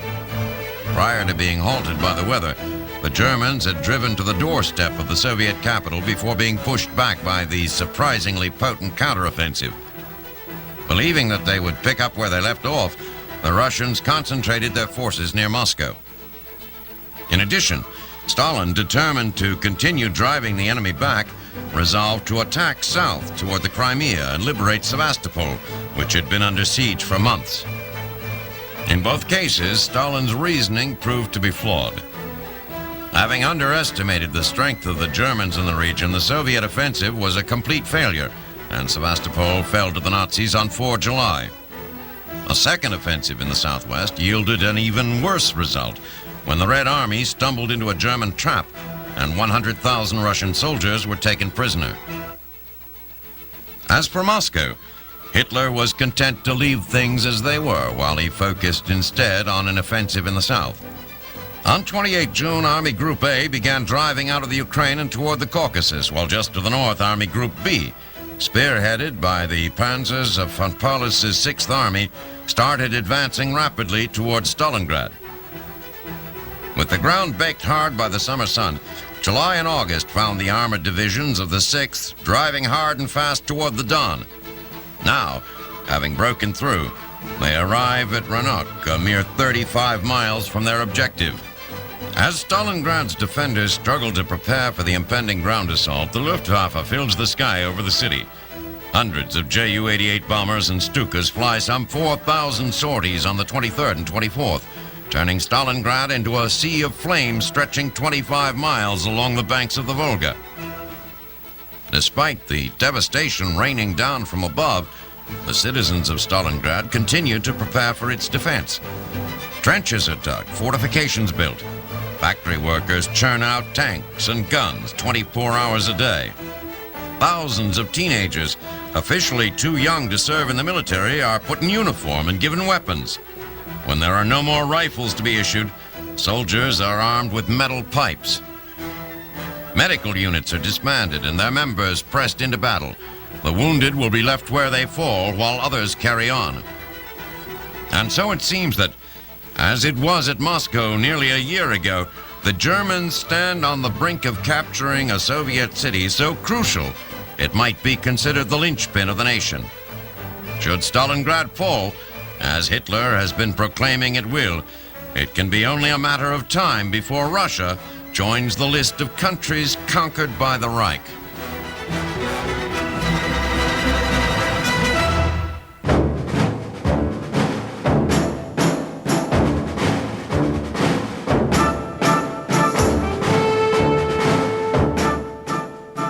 3 August 1942, Prime Minister Winston Churchill arrives in Cairo to assess the situation facing the British 8th Army in North Africa. Unimpressed by the performance of his commander in the region, General Claude Auchinleck, Churchill has decided to replace him. For months, the 8th Army has, in Churchill's view, made little use of the tremendous amount of war materiel it has been allotted to drive the Germans out of North Africa. The fall of Tobruk was, for the already disgusted Prime Minister, the straw that broke the camel's back. Churchill, after conferring with General Alan Brooke, Chief of the Imperial General Staff, appoints General Sir Harold Alexander as head of the Near East Command. Churchill then decides to place Lieutenant General W.H.E. Gott in charge of the 8th Army. He is, however, forced to change his plans the next day as General Gott's plane is shot down en route to Cairo. His next choice for command is Lieutenant General Bernard Montgomery. Alexander has reservations about Montgomery, particularly his penchant for taking credit for others' accomplishments. Despite these misgivings, Alexander knows Montgomery is an excellent battlefield commander and highly regarded by the troops. On 11 August, Churchill travels to Moscow to meet with Soviet Premier Joseph Stalin. The purpose of the visit is to apologize to Stalin. There will be no second European front in 1942. Churchill explains that an Allied assault against Hitler's fortress Europe would be doomed to failure until more men and materiel are available. As a consolation, He assures Stalin there will be a combined British and American offensive against Axis forces in North Africa in the fall. Having completed the delicate task of soothing the Russians, Churchill on 19 August returns to Cairo to meet with his newly appointed commanders. He tells Alexander that his one and only goal is to destroy the German forces in North Africa, and that all his efforts should be focused on doing so. Alexander assures the Prime Minister that he understands and that he will tenaciously pursue that goal. Churchill then travels to Montgomery's headquarters at Burg El Arab. The Prime Minister listens to Mahdi's plans for an offensive against Rommel in October. He presses the general, saying that October is too late, the offensive must begin sooner. Mahdi replies that if the offensive is to be launched before October, the PM will have to find someone else to lead it. Churchill yields. Mahdi then explains to the Prime Minister his plan for the defense of El Alamein, where he believes Rommel will strike next. At the center of his defense will be the 22nd Brigade, which is dug in at the base of Alam Halfa Ridge. He has instructed his commanders to hold here at all costs and not, under any circumstances, to be drawn into the open against Rommel's armor. For Churchill, the trip has been satisfying. Even if the timetable isn't exactly to his liking, his commanders have a specific plan for defeating Rommel and have taken concrete steps toward achieving that goal. But for Churchill, the biggest evidence of change in the situation is not on any map, but on the faces of the men of the 8th Army. There is a cocky assuredness back in their step and a gleam in their eye that heartens the Prime Minister. Now he is certain he has all the right pieces in place to deliver the Germans a crushing blow in North Africa.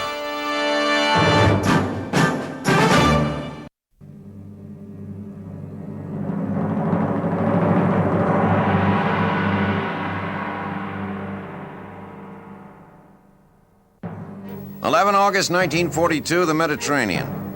An Allied convoy steams toward the island of Malta, located 60 miles south of Sicily. 14 cargo vessels escorted by destroyers, cruisers, battleships, and aircraft carriers are determined to deliver crucial aircraft and supplies to the beleaguered garrison on the island. Using it for its airfields and as a base for warships, the British have been devastatingly effective in destroying German shipping bound for its armies in North Africa. In August of 1941, no less than 35% of the men and supplies destined for Libyan ports were sent to the bottom by the British bastion on Malta. In December 1941, submarines from the Atlantic were moved to the Mediterranean, and Lieutenant General Hans Geisler's Luftwaffe forces began to pound the island incessantly. The siege of Malta had begun. Initially, the Germans enjoyed astounding success, sinking tons of British shipping, including the fleet aircraft carrier HMS Illustrious. Outdated British planes were hopelessly outgunned by Geisler's mighty Me-109s. In January, with the Luftwaffe riding roughshod over the British, all of the German shipments earmarked for Rommel's forces in North Africa reached the port at Tripoli unscathed.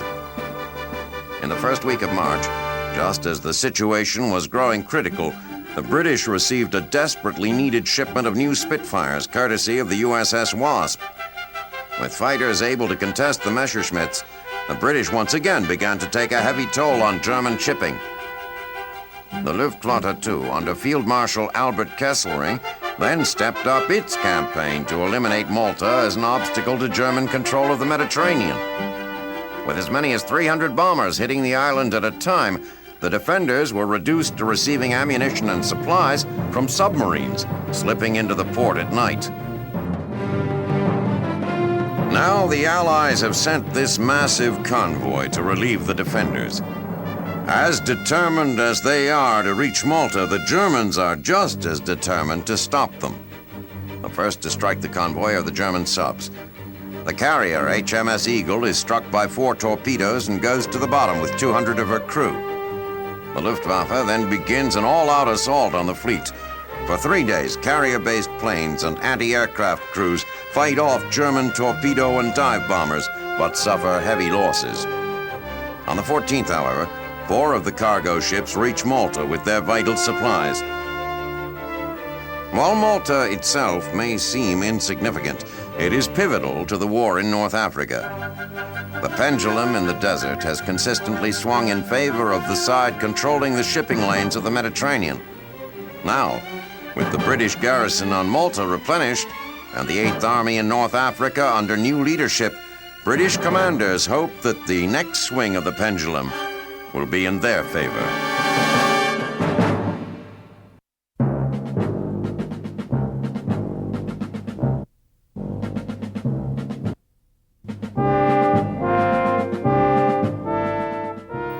August 1942, as Italian forces harass British outposts outside the Egyptian city of El Alamein, German Field Marshal Erwin Rommel's Afrika Korps swings south to attack the main British line of defense.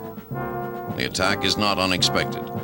The British have for weeks been fortifying their defenses around the city, believing that the battle to be fought there may determine the fate of all of North Africa.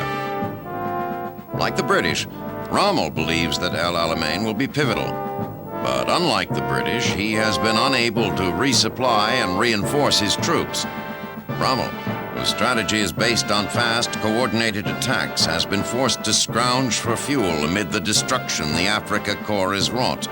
As Rommel's tanks approach the dug-in British, they do so with the firm knowledge that their mobility is not unlimited. That this battle will have to be fought more frontally than any of their others. More important, they approach El Alamein without benefit of the element of surprise. The English have had weeks to dig in, and as the German tanks slice through the first light British defenses, they are set upon by the RAF. With fresh aircraft, pilots, and virtually unlimited fuel, the RAF quickly establishes air superiority. Tanks in the desert are easy targets for aircraft, and without the protective Luftwaffe, the Afrika Korps takes heavy casualties. Rommel, despite an instinctive urge to pull back and regroup, fights on toward the sea. Moving along the seemingly unoccupied Alam Halfa Ridge, he makes a telling discovery. Newly arrived British Field Marshal Bernard Montgomery has dug the British tanks into the ridge like artillery, burying them to their turrets in protective sand. As the Nazis approach, the tanks ambush the slowly advancing Germans. The combined tank barrage and air assault makes progress nearly impossible. Rommel attempts to draw the British tanks out of their fortifications, a maneuver that has worked well for him in the past. But on Montgomery's orders, the Brits don't budge. On 1st September, Rommel again considers withdrawal and decides that punching through the British lines is worth one more try.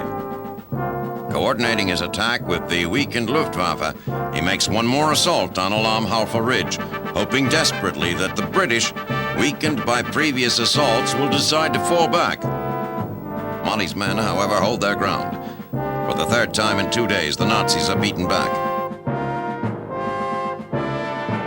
As night falls, the British defenses are intact, the battlefield strewn with burning German tanks. On 2 September, as Rommel considers an end run around the entrenched British, he receives word that a German tanker carrying 8,000 tons of fuel has been sunk, crossing the Mediterranean.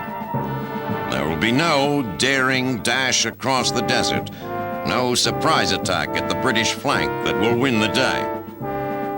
Rommel knows that he is not going to be able to take El Alamein and withdraws with what remains of his Panzer Corps.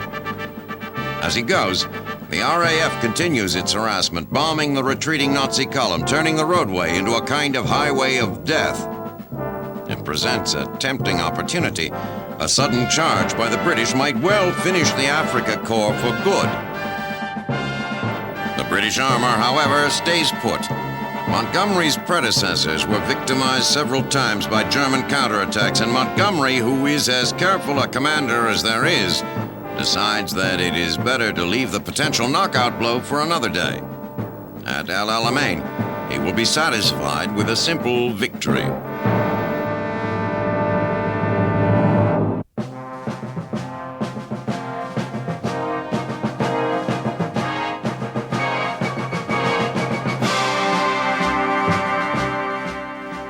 31 July 1942, the South Pacific.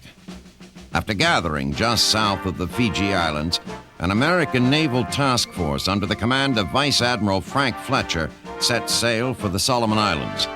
The operation, dubbed Watchtower, marks the beginning of what promises to be a long and bloody struggle to drive the Japanese from their chain of Pacific Island bases. The stunning defeat of the Japanese fleet at Midway marked, for both sides, a decisive turning point in the course of the war. For the Japanese, it was a rude awakening. They were, for the first time, forced to swallow the bitter pill of defeat and accept the fact that further expansion to the south and west would no longer be possible. For the Americans, it was a desperately needed victory. It bolstered the spirit of the public and created a crack in the Japanese defenses, which the Allies are now attempting to exploit. The Solomons, located in the torrid latitudes just south of the equator, offer the Americans two vital bases: a deep-water seaport at the island of Tulagi and, perhaps more important, a partially completed airfield on the island of Guadalcanal. The importance of these facilities is not lost to either side. For the Japanese, they offer a forward base from which their naval and air forces can impede the flow of men and materiel pouring across the South Pacific to Australia. For the Allies, taking the port and airfield will not only help secure the supply routes, but will also provide a platform for launching far-reaching offensive operations against the Japanese. Under cover of heavy weather, Fletcher's task force is able to approach their objective undetected by the Japanese. The men of the 1st Marine Division, under the command of Major General Alexander Vandergrift, prepare for what will be the first true test of American land forces in this war. In the pre-dawn hours of 7 August, naval guns and carrier-based aircraft begin pounding Japanese positions on Tulagi and Guadalcanal. Australian coast watchers in the hills on Guadalcanal direct the fire, which is extremely effective. The Australians are amazed at the accuracy of the Navy's big guns, watching as one by one Japanese positions vanish in clouds of fire and flying debris.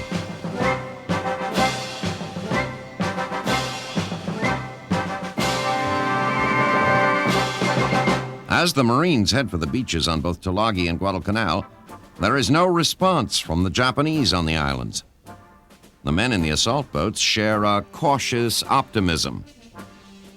Reaching the beach, it seems as if the bombardment has driven the Japanese off the island. The Marines land completely unopposed, and as they move inland to the partially completed airfield at Lunga Point, it's quite clear that the Japanese pulled out in a hurry. Equipment, ammunition, and rations are abandoned everywhere.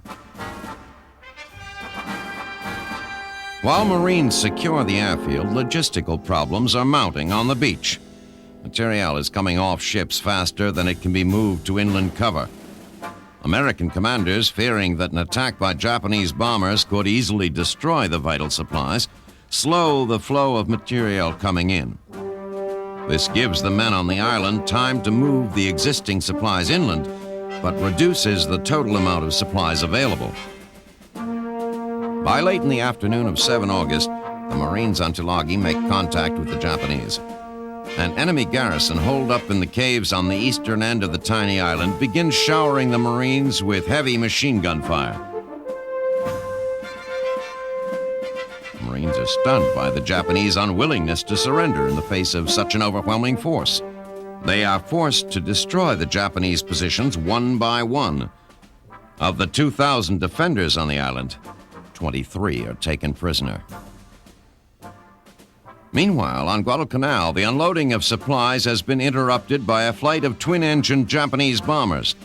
Anti-aircraft batteries and Navy fighters quickly down 7 of the attackers and force the rest to flee, but the attacks continue off and on through the afternoon of the 8th. While they do little damage, they cause serious delays in the unloading of equipment and supplies. By late afternoon on the 8th, Admiral Fletcher believes he can no longer keep his ships anchored off Guadalcanal. He is certain that the Japanese fleet must be steaming toward him. Fuel reserves for his fighters are dangerously low, threatening to leave the critical flat tops defenseless. He orders the carriers to steam out of the area, leaving the amphibious force without air cover. Without the protection of the Fleet Air Wing, Admiral Richmond Turner informs Vandegrift that he will have to withdraw his cruisers and transports to prevent losing them to the Japanese bombers. Vandegrift is furious. If the amphibious support ships leave, his Marines will be stranded on these jungle islands with only a portion of their supplies. Near midnight, as the two commanders feud, a Japanese naval force of 7 cruisers and 1 destroyer slips past American pickets near Savo Island, 10 miles off the coast of Guadalcanal. Catching Turner's force completely off guard, the Japanese hit the Allies with torpedoes and gunfire. In a matter of moments, an Australian and 3 American cruisers are turned into burning masses of twisted steel and begin sinking to the bottom. The Japanese commander, elated with his success but fearful that Fletcher's carriers would be launching a retaliatory airstrike, decides to retire to Rabaul. By doing that, the Japanese miss their chance to sink the transport and supply ships sitting defenseless off the coast of Guadalcanal. After this humiliating defeat, Turner orders what is left of his force to leave the area. He takes with him tons of supplies, rations, barbed wire, field artillery pieces, and the equipment the Marines need to complete the airfield. 1,000 Marine reserves are also on the ships as they turn and sail off. The 6,000 Marines on Tulagi and the 10,000 on Guadalcanal are left completely isolated. All they can do now is prepare for an attack that they know will come. The men dig their defensive positions, working feverishly to complete the airfield with the little equipment at their disposal. They know the airfield is the key. Air cover will be critical if they are to survive until they can be resupplied and reinforced. As the Marines prepare for the fight to come, Allied military commanders hold their breath. Success on Guadalcanal, they know, would only be the first step in the long trek across the Pacific. But failure would be a devastating blow to the Allied cause. If the Japanese can stop the flow of men and materiel to Australia, the war in the Pacific may be lost.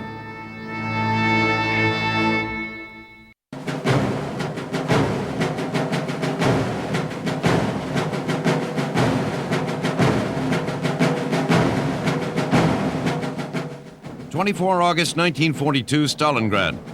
As the sun rises, a pall of smoke hangs over the city, and along with it, the threat of German conquest.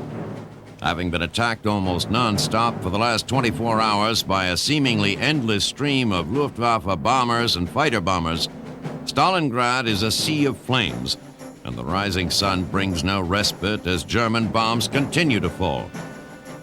These air raids are the prologue of a planned ground assault which Nazi commanders fully expect will drive the Red Army from this military and psychological stronghold on the Volga River. Just north of the city, Army Group B, under the command of General Friedrich von Paulus, stands poised, having halted briefly to allow the Luftwaffe to soften up the Russian defenses. But with Hitler having decreed that Stalingrad must fall by the 25th, there is little time to waste. With the bombs still falling on the city center, German armor begins its push toward the northern suburb of Rennach. As they advance, the Panzers find themselves engaging divisions which exist primarily on paper and in the wishful thoughts of Stalin and his commanders. They are, by and large, newly recruited, poorly trained, and ill-equipped. Nazi tanks make quick work of the outer defensive lines. By 25 August, the day Hitler had expected to announce the fall of Stalingrad, the Red Army is able to regroup and counterattack, driving the Wehrmacht troops back nearly to the shores of the Volga. The victory is short-lived, however, and by 1st September, the Nazis have not only turned back the counteroffensive, they have pushed deep into Stalingrad. The beginning of the month finds the fate of Stalingrad resting squarely on the shoulders of the newly appointed Deputy Commander-in-Chief, Georgy Zhukov. Having been elevated to his new position on 27 August, he is now second only to Stalin himself in the chain of command, and the Russian leader has made it clear to Zhukov that his immediate task is to keep Stalin's namesake city from falling to the Nazis. On 3 September, Zhukov orders an attack against German supply routes north of the city near the Volga. Intended to stem the flow of Nazi troops and equipment across the river, the offensive grinds to a halt when Red Army troops run out of ammunition. Under direct orders from Stalin, Zhukov again takes up the battle on 5 September. The Russians fight ferociously, but the Germans are too well entrenched. By the 10th, Zhukov reports to Stalin that the effort has been for naught and that Stalingrad may be lost. But even as the message reaches Moscow, the German advance into Stalingrad has begun to slow, and it is the city itself rather than its defenders that is impeding the Nazi troops. Aggressive bombing by the Luftwaffe, along with the fierce combat, have filled the streets with rubble, making passage by panzers difficult at best. As a result, most of the fighting must be done by infantry, moving slowly from street to street. The further they progress, the harder they are forced to fight for every foot they take. On 12 September, command of the Russian 62nd Army is taken over by a tough, lean general by the name of Vasily Ivanovich Zhukov. And almost immediately, the Germans' task becomes even more difficult. Declaring to Stalin and to his men, "We shall either hold the city or die there," Zhukov turns his army into a band of urban guerrillas, urging them to conceal themselves in basements and bombed-out buildings. He makes it clear that retreat is not an option, and cowardice will be punished by death. It is not long before his men begin to refer to him as General Stubbornness. Still, despite the slowdown, the German advance continues. By 16 September, the Russians hold only a sliver of the city and are down to their final cohesive line of defense, which is anchored by a huge grain elevator. From their positions in the elevator, the Red Army troops are able to pin down an entire Wehrmacht battalion and stall the German advance for 6 days. Yet, in spite of the heroic efforts of Zhukov's men, by 22 September, the defensive line crumbles. As it does, the men of the 62nd fall back into the smoke and rubble of the city, assembling into small groups, concealing themselves in the ruins of Stalingrad, preparing to hold out at all costs. And so it is that nearly a month after Adolf Hitler had declared that Stalingrad would become his latest conquest, the Wehrmacht seemingly stands poised to deliver the prize to their leader.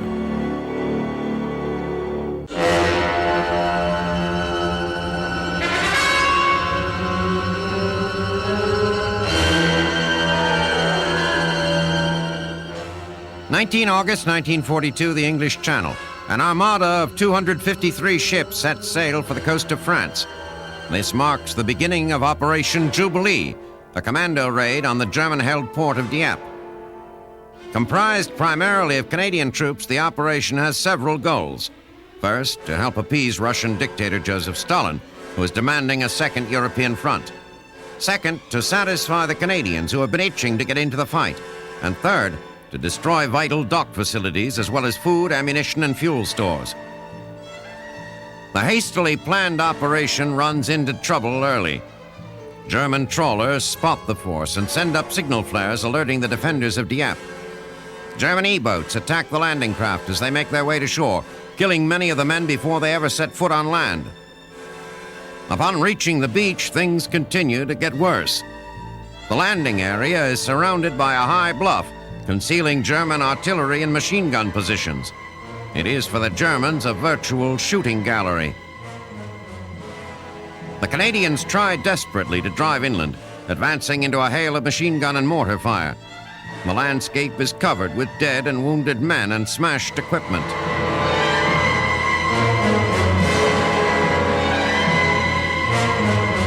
After 9 hours of desperate fighting, it is apparent to both sides that Operation Jubilee is an unmitigated disaster. The order is given for the men to retreat to the ships.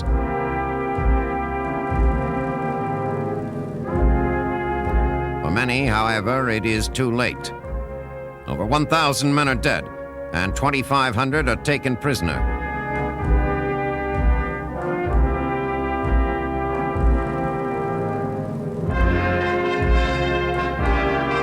For the Allies, Operation Jubilee is a hard lesson learned. Any future assault against German coastal defenses must be preceded by massive naval and aerial bombardment, and more important, must be one of overwhelming force.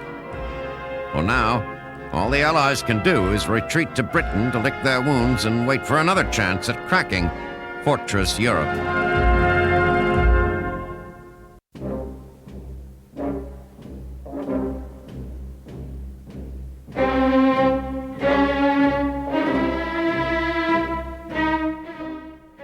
They are peas in a pod. Adolf Hitler and Benito Mussolini.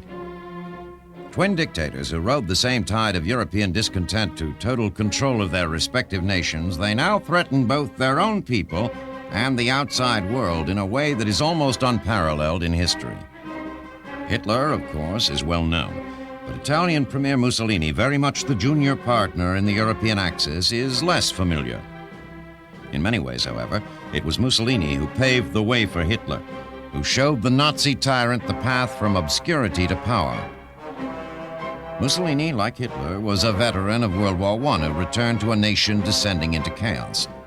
Unlike the Germans, the Italians were not a defeated nation. But throughout Europe, historic tides were building. The Great Depression, which didn't strike the United States until the 1930s, crippled Europe in the early 1920s. The elite running the continent showed little concern for the plight of the unemployed and starving. From the East, Marxism and its descendant communism promised the increasingly disgruntled masses a kind of paradise where employment was total and want was nothing to fear. Mussolini watched the onset of anarchy as a newspaper writer and editor. Gaining a reputation as a firebrand and enemy of the established order, he was chased out of Austria for his rabble-rousing, and upon landing in his native Italy, quickly thrust himself into the emerging movement of veterans disgruntled with the status quo. In 1919, he created the Fascist Party, ran unsuccessfully for parliament later that year, and, like Hitler, was implicated in a plot to overthrow his country's government. Unlike Hitler, who served jail time for his treason, Mussolini was spared incarceration. The fascists continued to organize and agitate, and in only 3 years, Mussolini went from disgrace to the Italian premier's office. Christened by his followers Il Duce, the leader, he watched with great interest as Hitler seized control of Germany in 1933. One of the Führer's first acts was to arrange a meeting with Il Duce. The two dictators met in Venice in June 1934 and took an almost instant dislike to each other. Hitler was ill at ease in the unfamiliar role of head of state and interpreted Mussolini's preoccupation with grand ceremonial flourishes as a snub.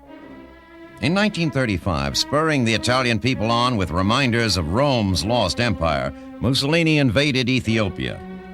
His legions, armed with machine guns and artillery, easily defeated the Ethiopians, fighting largely with weapons that would have been familiar to Julius Caesar. Despite their initial differences, the dictators' mutual interests drew Hitler and Mussolini together. In 1936, they cooperated to provide arms and advisors to aspiring Spanish dictator Francisco Franco. The relationship between the dictators cemented in 1937. Mussolini visited Hitler in Berlin, and for 5 days they romped around Nazi Germany, observing combat maneuvers and parades of goose-stepping soldiers. Hitler took Austria a year later, and Mussolini, virtually alone among European leaders, did not complain. He acquiesced to Hitler's absorption of Czechoslovakia, protested only mildly when the Germans invaded Poland, and when the Nazis invaded France, Mussolini's only reaction was to join in the plunder. They are peas in a pod, Hitler and Mussolini. Twin dictators challenging the world to come stop them. They are only now receiving the world's answer.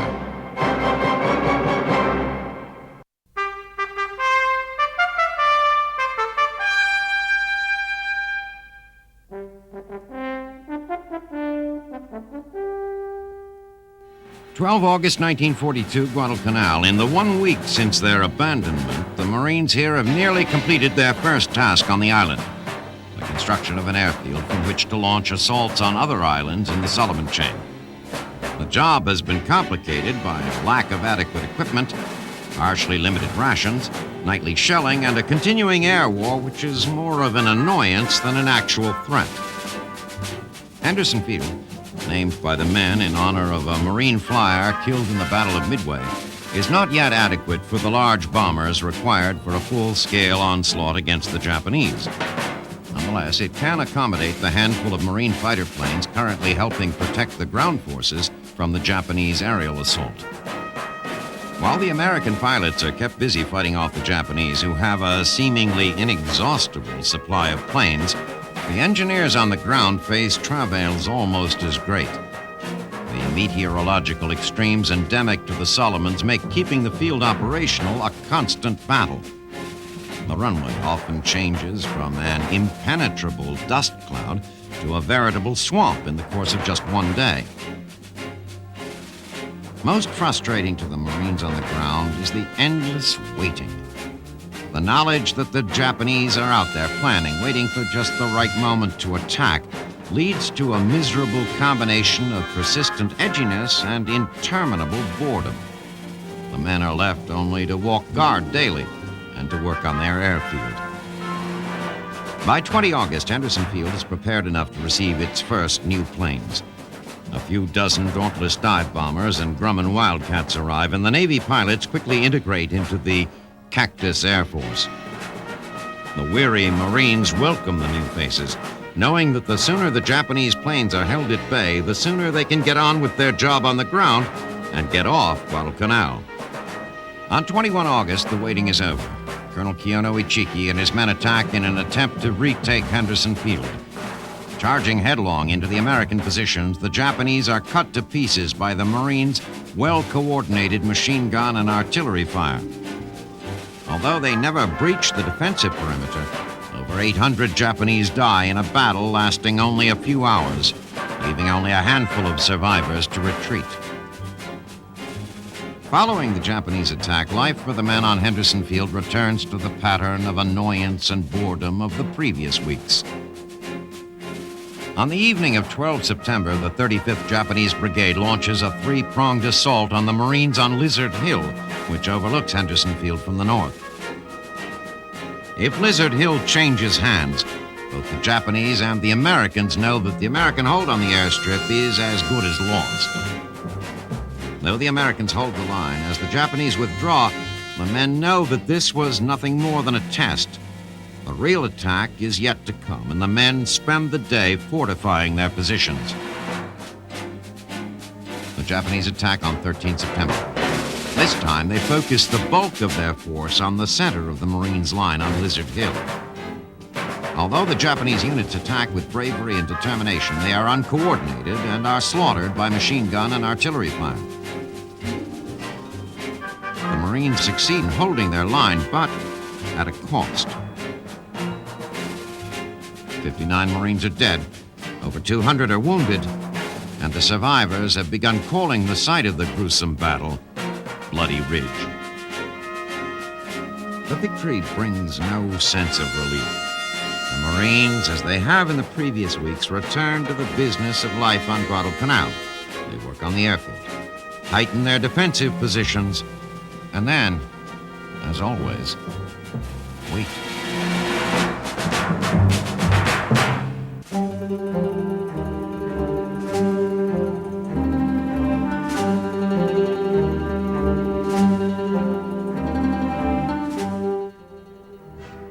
August 1942, North Africa. After the stunning British victory at the Battle of El Alamein, the English 8th Army under General Bernard Montgomery and the Axis armies under Field Marshal Erwin Rommel have settled into defensive positions only a few thousand yards apart.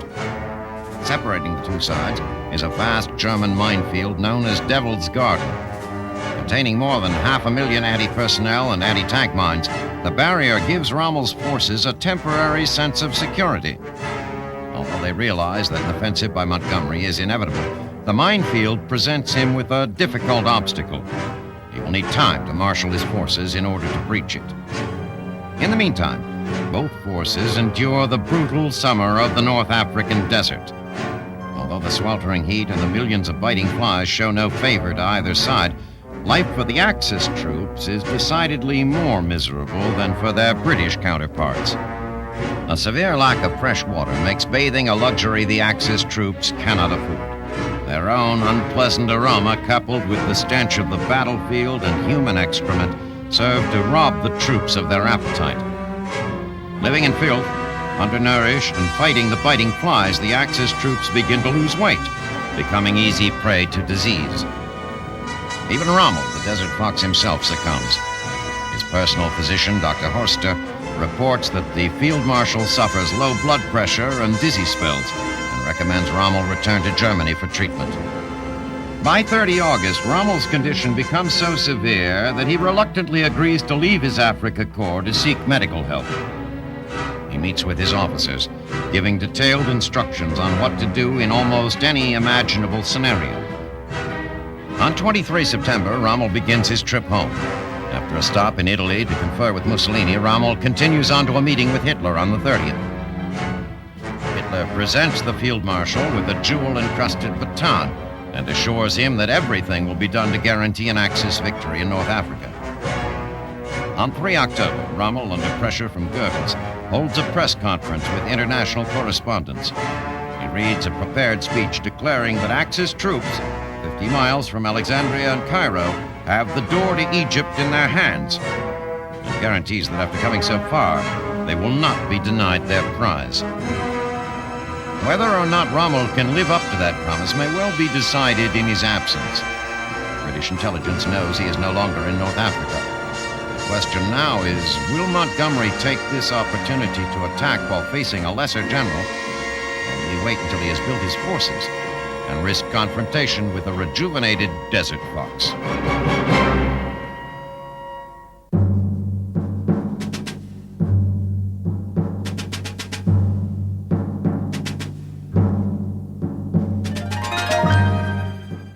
12 September 1942, the South Atlantic. While patrolling some 250 miles northeast of Ascension Island, the captain of German U-boat 156 spots the silhouette of a ship which is quickly identified as the British ocean liner Laconia.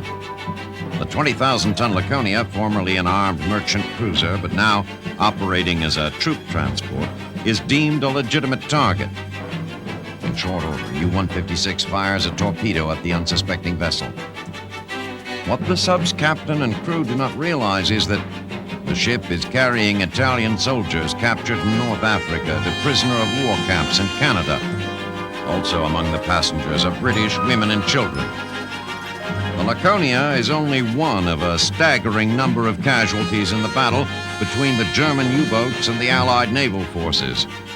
The seas that link the factories of America to the battlefields of Europe and North Africa have become the scene of a deadly cat-and-mouse game, one in which the playing field seems to pitch and roll, much like the ocean itself, favoring one side and then the other. In the early part of the war, supplies carried from America to England often traveled in individual ships without escort. U-boats, these lone, unarmed travelers were fish in a barrel. But steadily, the British developed methods and practices that not only reduced the loss of their ships, but also began making a serious dent in Germany's underwater fleet. Freighters began to travel in groups. They were accompanied by vessels specifically designed to combat submarines. Escort aircraft with improved radar and other targeting devices joined with the ships to begin sinking more and more of the marauding U-boats. In the last 4 months of 1941, 66 German submarines were permanently submerged. Just as the North Atlantic was becoming safer for Allied merchantmen, the United States entered the war and opened a window of opportunity for the Nazi subs. Prior to the commencement of hostilities between Germany and the U.S., ships traveling in the coastal waters of America did so without fear of attack. Once war was declared, these ships became fair game for the wolf packs. Despite the presence of only 5 Nazi subs, the final 2 weeks of 1941 saw 46 Allied merchantmen sunk off the east coast of America.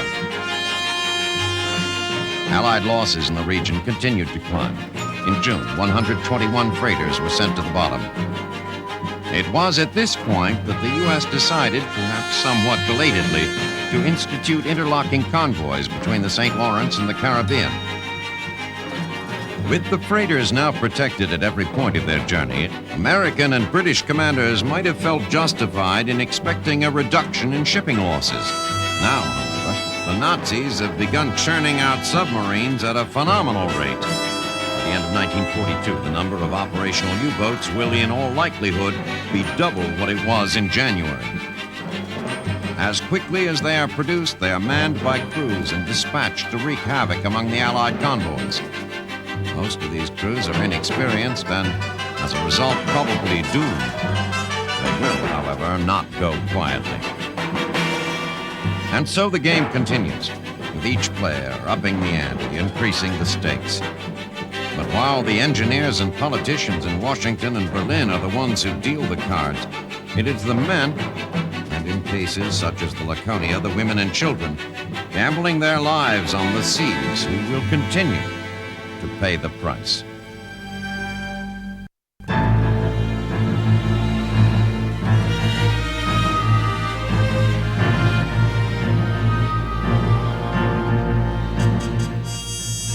October 1942, Stalingrad.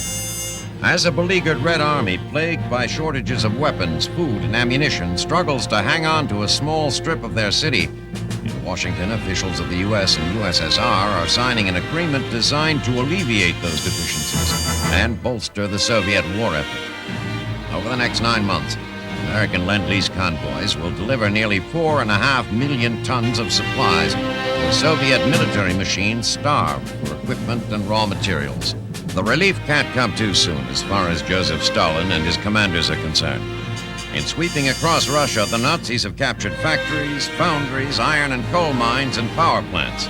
Soviet output of war material has been reduced by more than 60%. Since the inception of Lend-Lease, Prime Minister Winston Churchill and President Roosevelt have diverted shipments intended for Britain to the Russian port of Murmansk in the Arctic Ocean. But these stopgap deliveries have not been enough to sustain the Soviets over the long haul. With the signing of the agreement, the shipping of supplies can begin in earnest. Tons of equipment are loaded at ports in the U.S. and Britain, and the captains and crews prepare for what will probably be the most treacherous voyage they have ever taken. While maritime shipping during wartime has always been hazardous, these supply ships face an added element of danger. The German Navy has stationed destroyers, cruisers, U-boats, and battleships off the northern coast of Norway, putting them almost directly in the path of the Russian-bound fleets. With the Arctic sun shining 24 hours a day, the Nazi ships have had a devastating impact on convoys bound for Murmansk. In one instance, 23 of 34 freighters bound for the Russian port were sent to the bottom by the Germans. This had so shocked Churchill that he ordered a halt to shipments, but Roosevelt, while acknowledging the dangers, insists that they be resumed. The value of the Russian front in diluting Germany's military might is too great to be ignored. All of this has little meaning to the Russian men and women battling in the streets of Stalingrad. They know only that each day brings more fighting, more destruction, more death. Each time they seem to be holding the line, the Wehrmacht mounts yet another offensive. On 14 October, German General Friedrich von Paulus orders an attack in the northern sectors of the city. For von Paulus and his 6th Army, Stalingrad has been no cakewalk. It seems that each crumbling building has been turned into a small Russian fortress, which must be wrenched from the clutches of a resolute Red Army. This offensive is no different. Directly in the path of the attack is a huge tractor factory, which has been occupied and fortified by the Russians. Von Paulus orders 2 Panzer and 2 infantry divisions to clear the factory. The fighting is bloody and intense.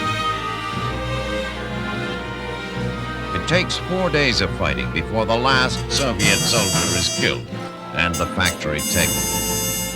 So even as the battle continues and the Germans advance, von Paulus begins to suspect that he and his men may be moving into dire straits. His options are few, however. Pushed forward by a fanatical dictator with little taste for retreat and committed to the point where withdrawal is no longer an alternative, he must instead ask himself, having fought so hard to defeat so few, how he and his men can possibly overcome a whole army of Russians.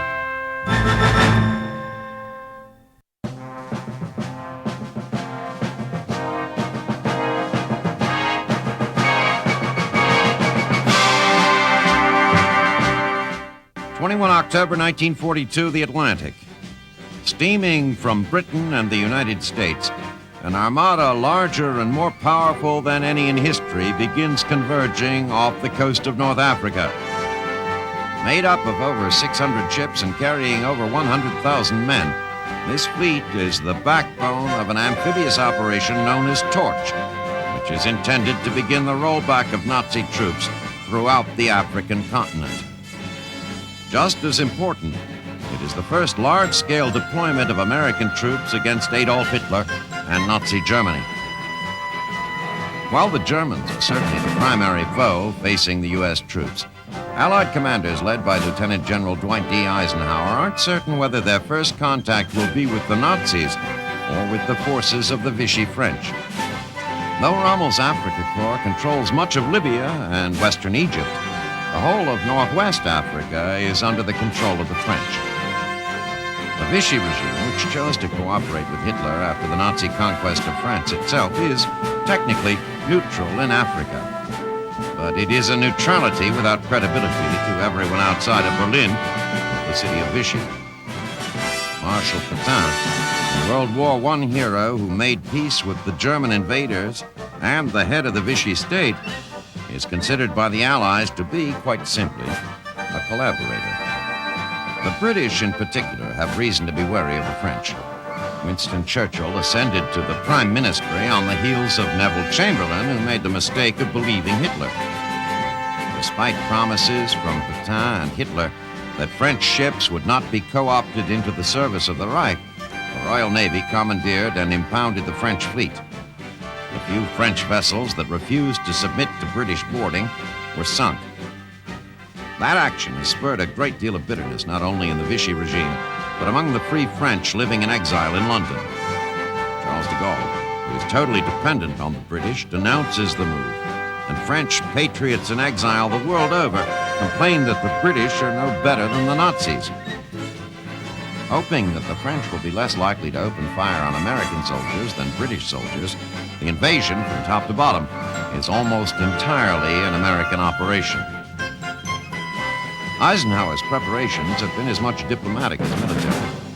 It is his hope that the French military in North Africa can be converted to the Allied cause. To that end, on 21 October, as the ships begin assembling off the African coast, he dispatches Major General Mark Clark to Algeria to conduct secret meetings with the French General Charles Masse. Reporting to Eisenhower in Gibraltar, Clark says that Masse seemed duly impressed by the size of the arriving American force. He gave assurances that, provided he was given 4 days' notice, troops under his command would offer no meaningful resistance to the Allied invasion. In addition, he agrees to accept the appointment of General Henri Giraud as Commander-in-Chief of French forces in North Africa. Meanwhile, as Allied ships continue to gather in the Atlantic, the American soldiers who are scheduled to go ashore are preparing for war. They go through drills, briefings, and inspections. Inevitably, in quiet moments, the young men find themselves housed in the unfamiliar confines of a troopship, as far from home as most of them have ever been, alone with their thoughts. With the exception of a few old-timers who served in the First World War, they are as yet untested in battle. Soon enough, they know, that will change.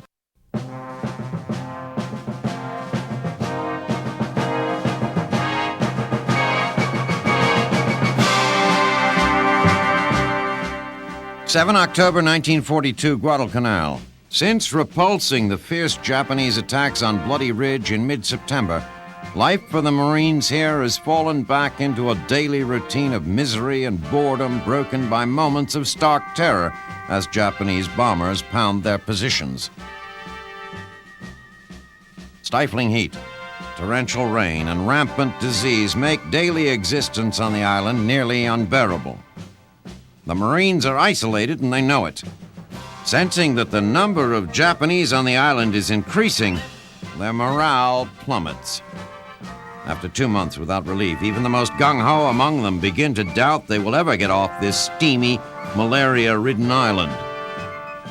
Increasingly, Henderson Field, the airfield that is both their reason for being on the island and their hope for salvation, has come under Japanese shelling.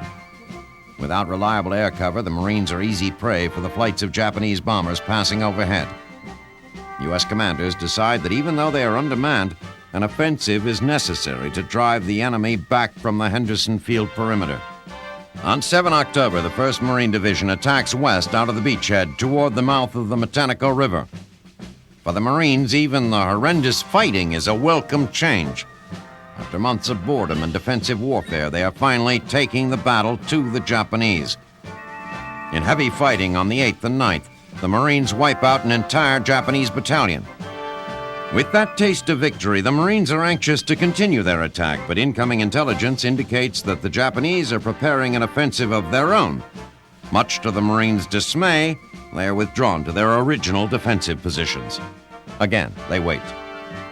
Meanwhile, bombers operating from Henderson Field begin to enjoy some success in destroying Japanese transports landing troops on the island.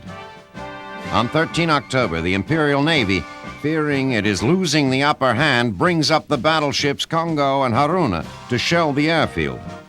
The shelling continues through the 14th and destroys over 50 aircraft.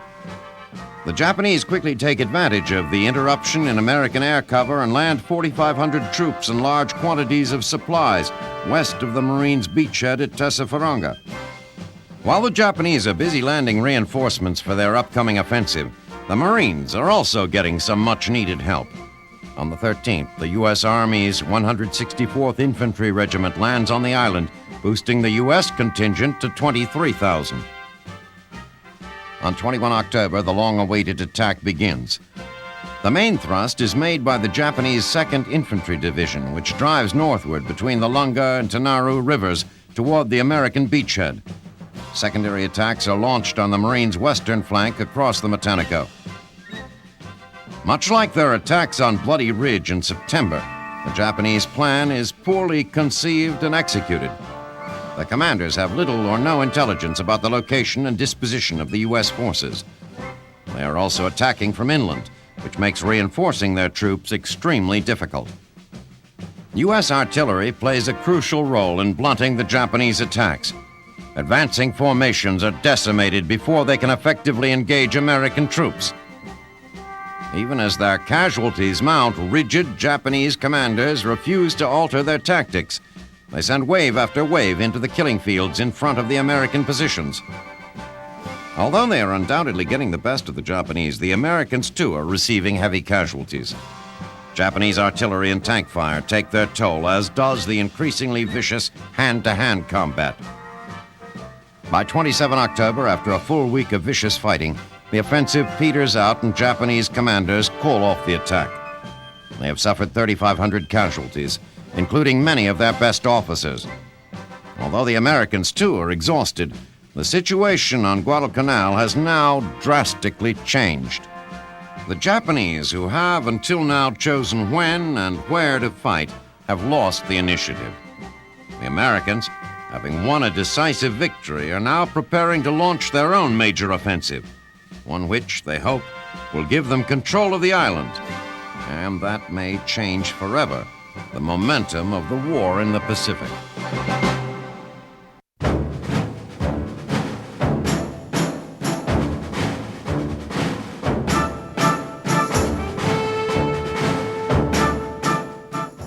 "23 October 1942. For the second time in 2 months, outside the Egyptian town of El Alamein, the German and British armies face off against each other. British Prime Minister Winston Churchill, a man used to getting his way, has for weeks been prodding Field Marshal Bernard Montgomery to attack the Nazi Africa Corps. Kibitzing by those not actually on the battlefield is a time-honored tradition, of course, and has, through history, created problems for frontline officers. Knowing that, Churchill accepts, in theory, the primacy of his battlefield commanders. Nonetheless, he sees in North Africa the opportunity to score an enormous victory, and he is impatient. Though Monty's hesitancy has frustrated Churchill, as he faces the Germans, the Field Marshal enjoys a tremendous advantage. He has insisted that he will not initiate a battle until his forces are numerically twice as strong as the defending Germans. Despite entreaties from above, Monty knows that time is on his side.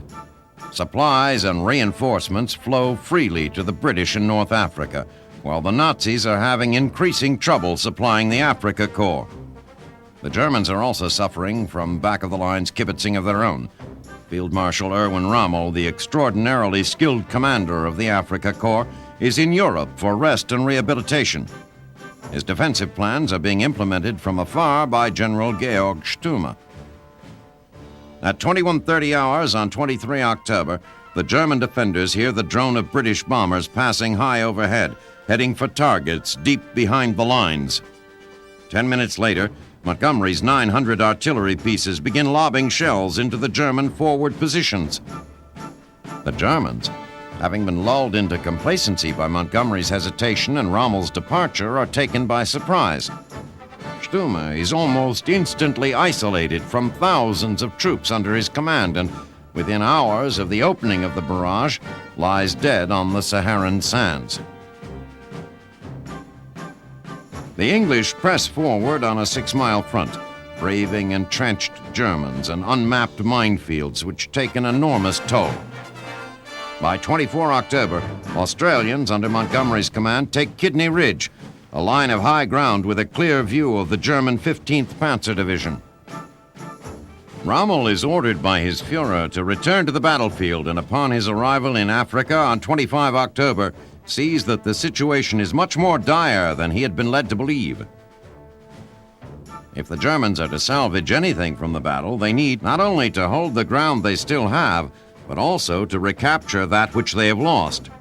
Kidney Ridge, in particular, must be retaken. However, Rommel's troops have few tools to bring to bear on the British. Not only have German lines of communication largely been severed by the British artillery, but the Nazi tanks have almost no fuel with which to maneuver. They are left fighting an almost pure infantry battle, something for which they are outnumbered and ill-prepared. It is not long before the Australians, using Kidney Ridge as their starting point, punch a huge hole in German lines.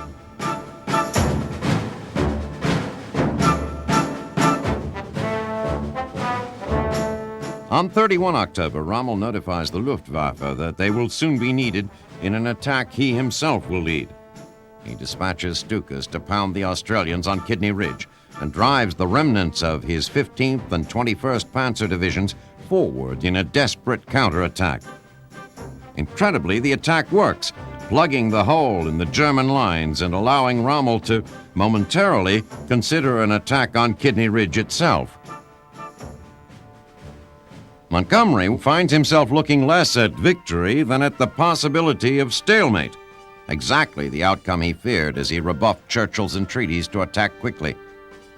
Dreading both an extension of the war in Africa and a long series of I-told-you-sos from London, Monty whips up Supercharge, an operation that will throw his armored reserves into action and hopefully break the backs of the Germans. The attack begins 2 November, with an artillery barrage that drops more than 15,000 high-explosive shells on a front barely a mile wide. Infantry pour into the breach, with armor not far behind, and in a matter of hours, 3 British tank divisions are wreaking havoc behind German lines. Rommel, sensing the opportunity to kill scores of British tanks while risking few of his own, trains his devastating 88mm guns on the British. In no time, burning armor litters the battlefield. It appears that the Germans might well be on the verge of victory when flights of British bombers begin to swoop down on the 88s, picking them off one by one. By sunset, enough artillery has been silenced that the British positions behind German lines are secure.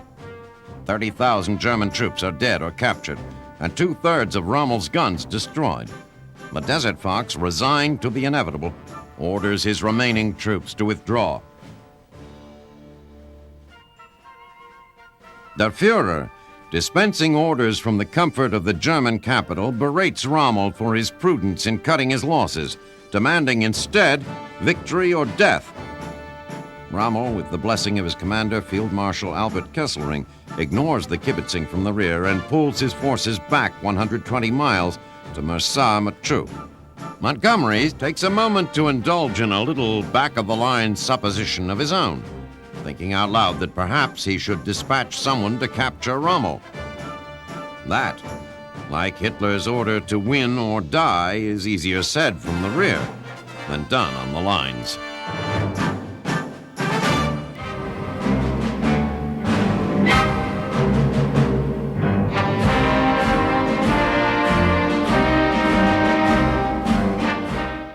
November 1942, North Africa. In the early morning hours, a group of U.S. Army Rangers comes ashore near the port of Arzew, some 30 miles to the west of Oran. These Rangers are the spearhead of a massive invasion by Allied forces. Some 100,000 men, most of them Americans, divided into 3 separate task forces, begin to move ashore in an area of operations that spans some 500 miles. This is Operation Torch, the first major assault by U.S. ground troops against the Axis. In charge of the endeavor is an American Lieutenant General, Dwight David Eisenhower. In taking on the task, Eisenhower was aware that it would require much more than the organization and execution of a military action. If the plan were to succeed fully, British and American soldiers, from the command staff down to the men on the front lines, must abandon their military and political differences and act as a team. Now, as his troops begin to move ashore, Dwight Eisenhower will be given a chance to see, as few men ever are, just how successful his labors have been. At Arzew, the rest of the 18,000 men of the Central Task Force begin to move ashore here and at Oran to the west. 3 regimental combat teams of the Army's 1st Division hit the beach and begin moving inland. Directly behind them, transports begin to unload some 180 tanks, which promptly join the battle. Thankfully for these men, Allied intelligence has been excellent, and the surprise is complete. Although there is some resistance, Axis troops in both cities soon run up the white flag. Contributing to the rapid surrender is the fact that these are not German soldiers. They are rather Vichy French, and while the government for which they bear arms is in cahoots with Hitler's Germany, many view the Germans as invaders of their homeland.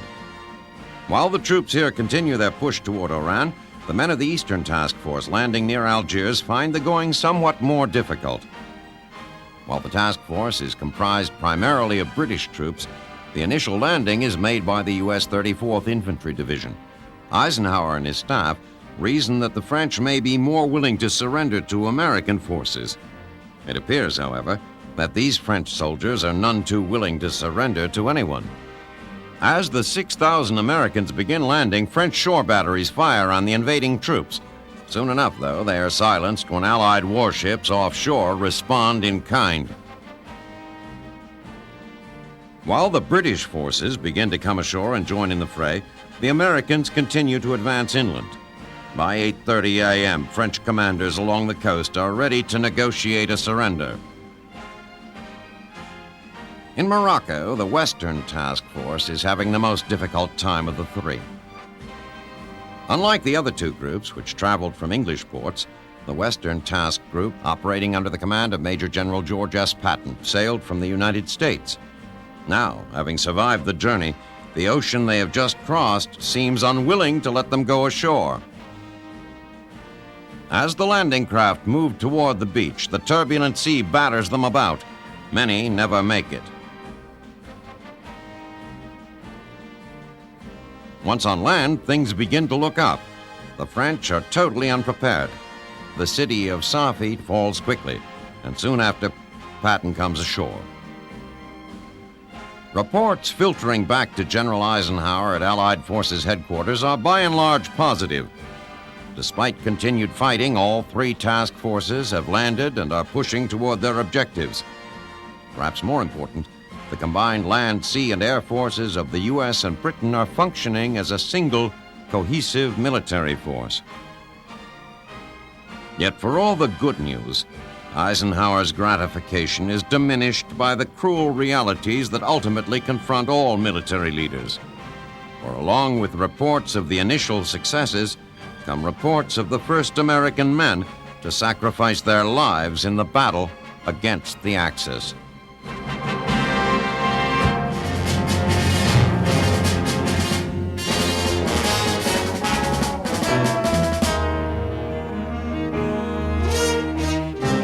Since America's initial landing on Guadalcanal, American commanders have discovered that the jungle-blanketed islands of the South Pacific will pose hazards and challenges for our soldiers, unlike any they have experienced before. Strategists must alter their tactics to fight in the alien landscape. Engineers must modify equipment to prevent destruction by the elements. And the men doing the actual fighting must accept the pervasive discomfort and sickness endemic to the jungle. It became clear very early on that winning the war in the Pacific would require not only special military skills, but special medical ones as well. The waterholes of the Pacific Islands carry the threat of dysentery. As a result, the medical officers preach a purifying gospel. Water purification tablets and distillation systems are shipped along with the first supplies after a beach landing. The islands are rife with disease. Typhoid, cholera, and yellow fever are among the least of the killers. By far the worst is the mosquito-spread blight malaria. The men take daily doses of Atiprin and quinine to head off infection and follow standardized mosquito avoidance procedures. Medics spend hundreds of hours hunting for the stagnant pools in which mosquitoes breed. When larvae are found, they spray the surface of the water with oil, both suffocating and poisoning the pests, before calling in bulldozers to destroy the breeding ground. As troublesome as the plants and insects are, the terrain of the islands poses even more of an obstacle to providing medical treatment. Delivery of supplies presents a massive logistical problem. The crates of pills, bandages, and precious plasma come in by airdrop, truck, mule, even on the backs of GIs. Even more daunting than getting supplies to medics in the jungles is the problem of getting wounded men out. The forces on any given island are spread across miles of land impassable on anything but foot. Medics must carry their fallen comrades out of harm's way on stretchers, a hard means of travel that only compounds injuries. Upon arrival at the battalion aid station, doctors examine the wounded and pin a man's medical information to his shirt with an emergency medical tag. Those who can be helped immediately receive attention and are sent back to the line. Others are sent on for further treatment. The most desperate are handled on the spot. Surgery is performed in makeshift operating rooms. Tents and dugouts are all these hospitals can offer to protect the men from further injury and infection. Those requiring more extensive treatment go to the collecting station and, if need be, to a hospital ship. There, expert medical care is available, as well as relatively peaceful time to recuperate. Only the most seriously wounded return home. The rest, once fully recovered, will rejoin their units at the front. Watching the men return to battle, one cannot help but be struck by the irony faced by the medics and doctors. If they do their jobs well and are successful in healing their patients, they can only watch in silence as the same men they have mended are thrust back in harm's way. Despite that, they approach their jobs with all the fierce intensity of a soldier in battle. They know that without the care that only they can provide, the Allied battle for the islands of the South Pacific is as good as lost.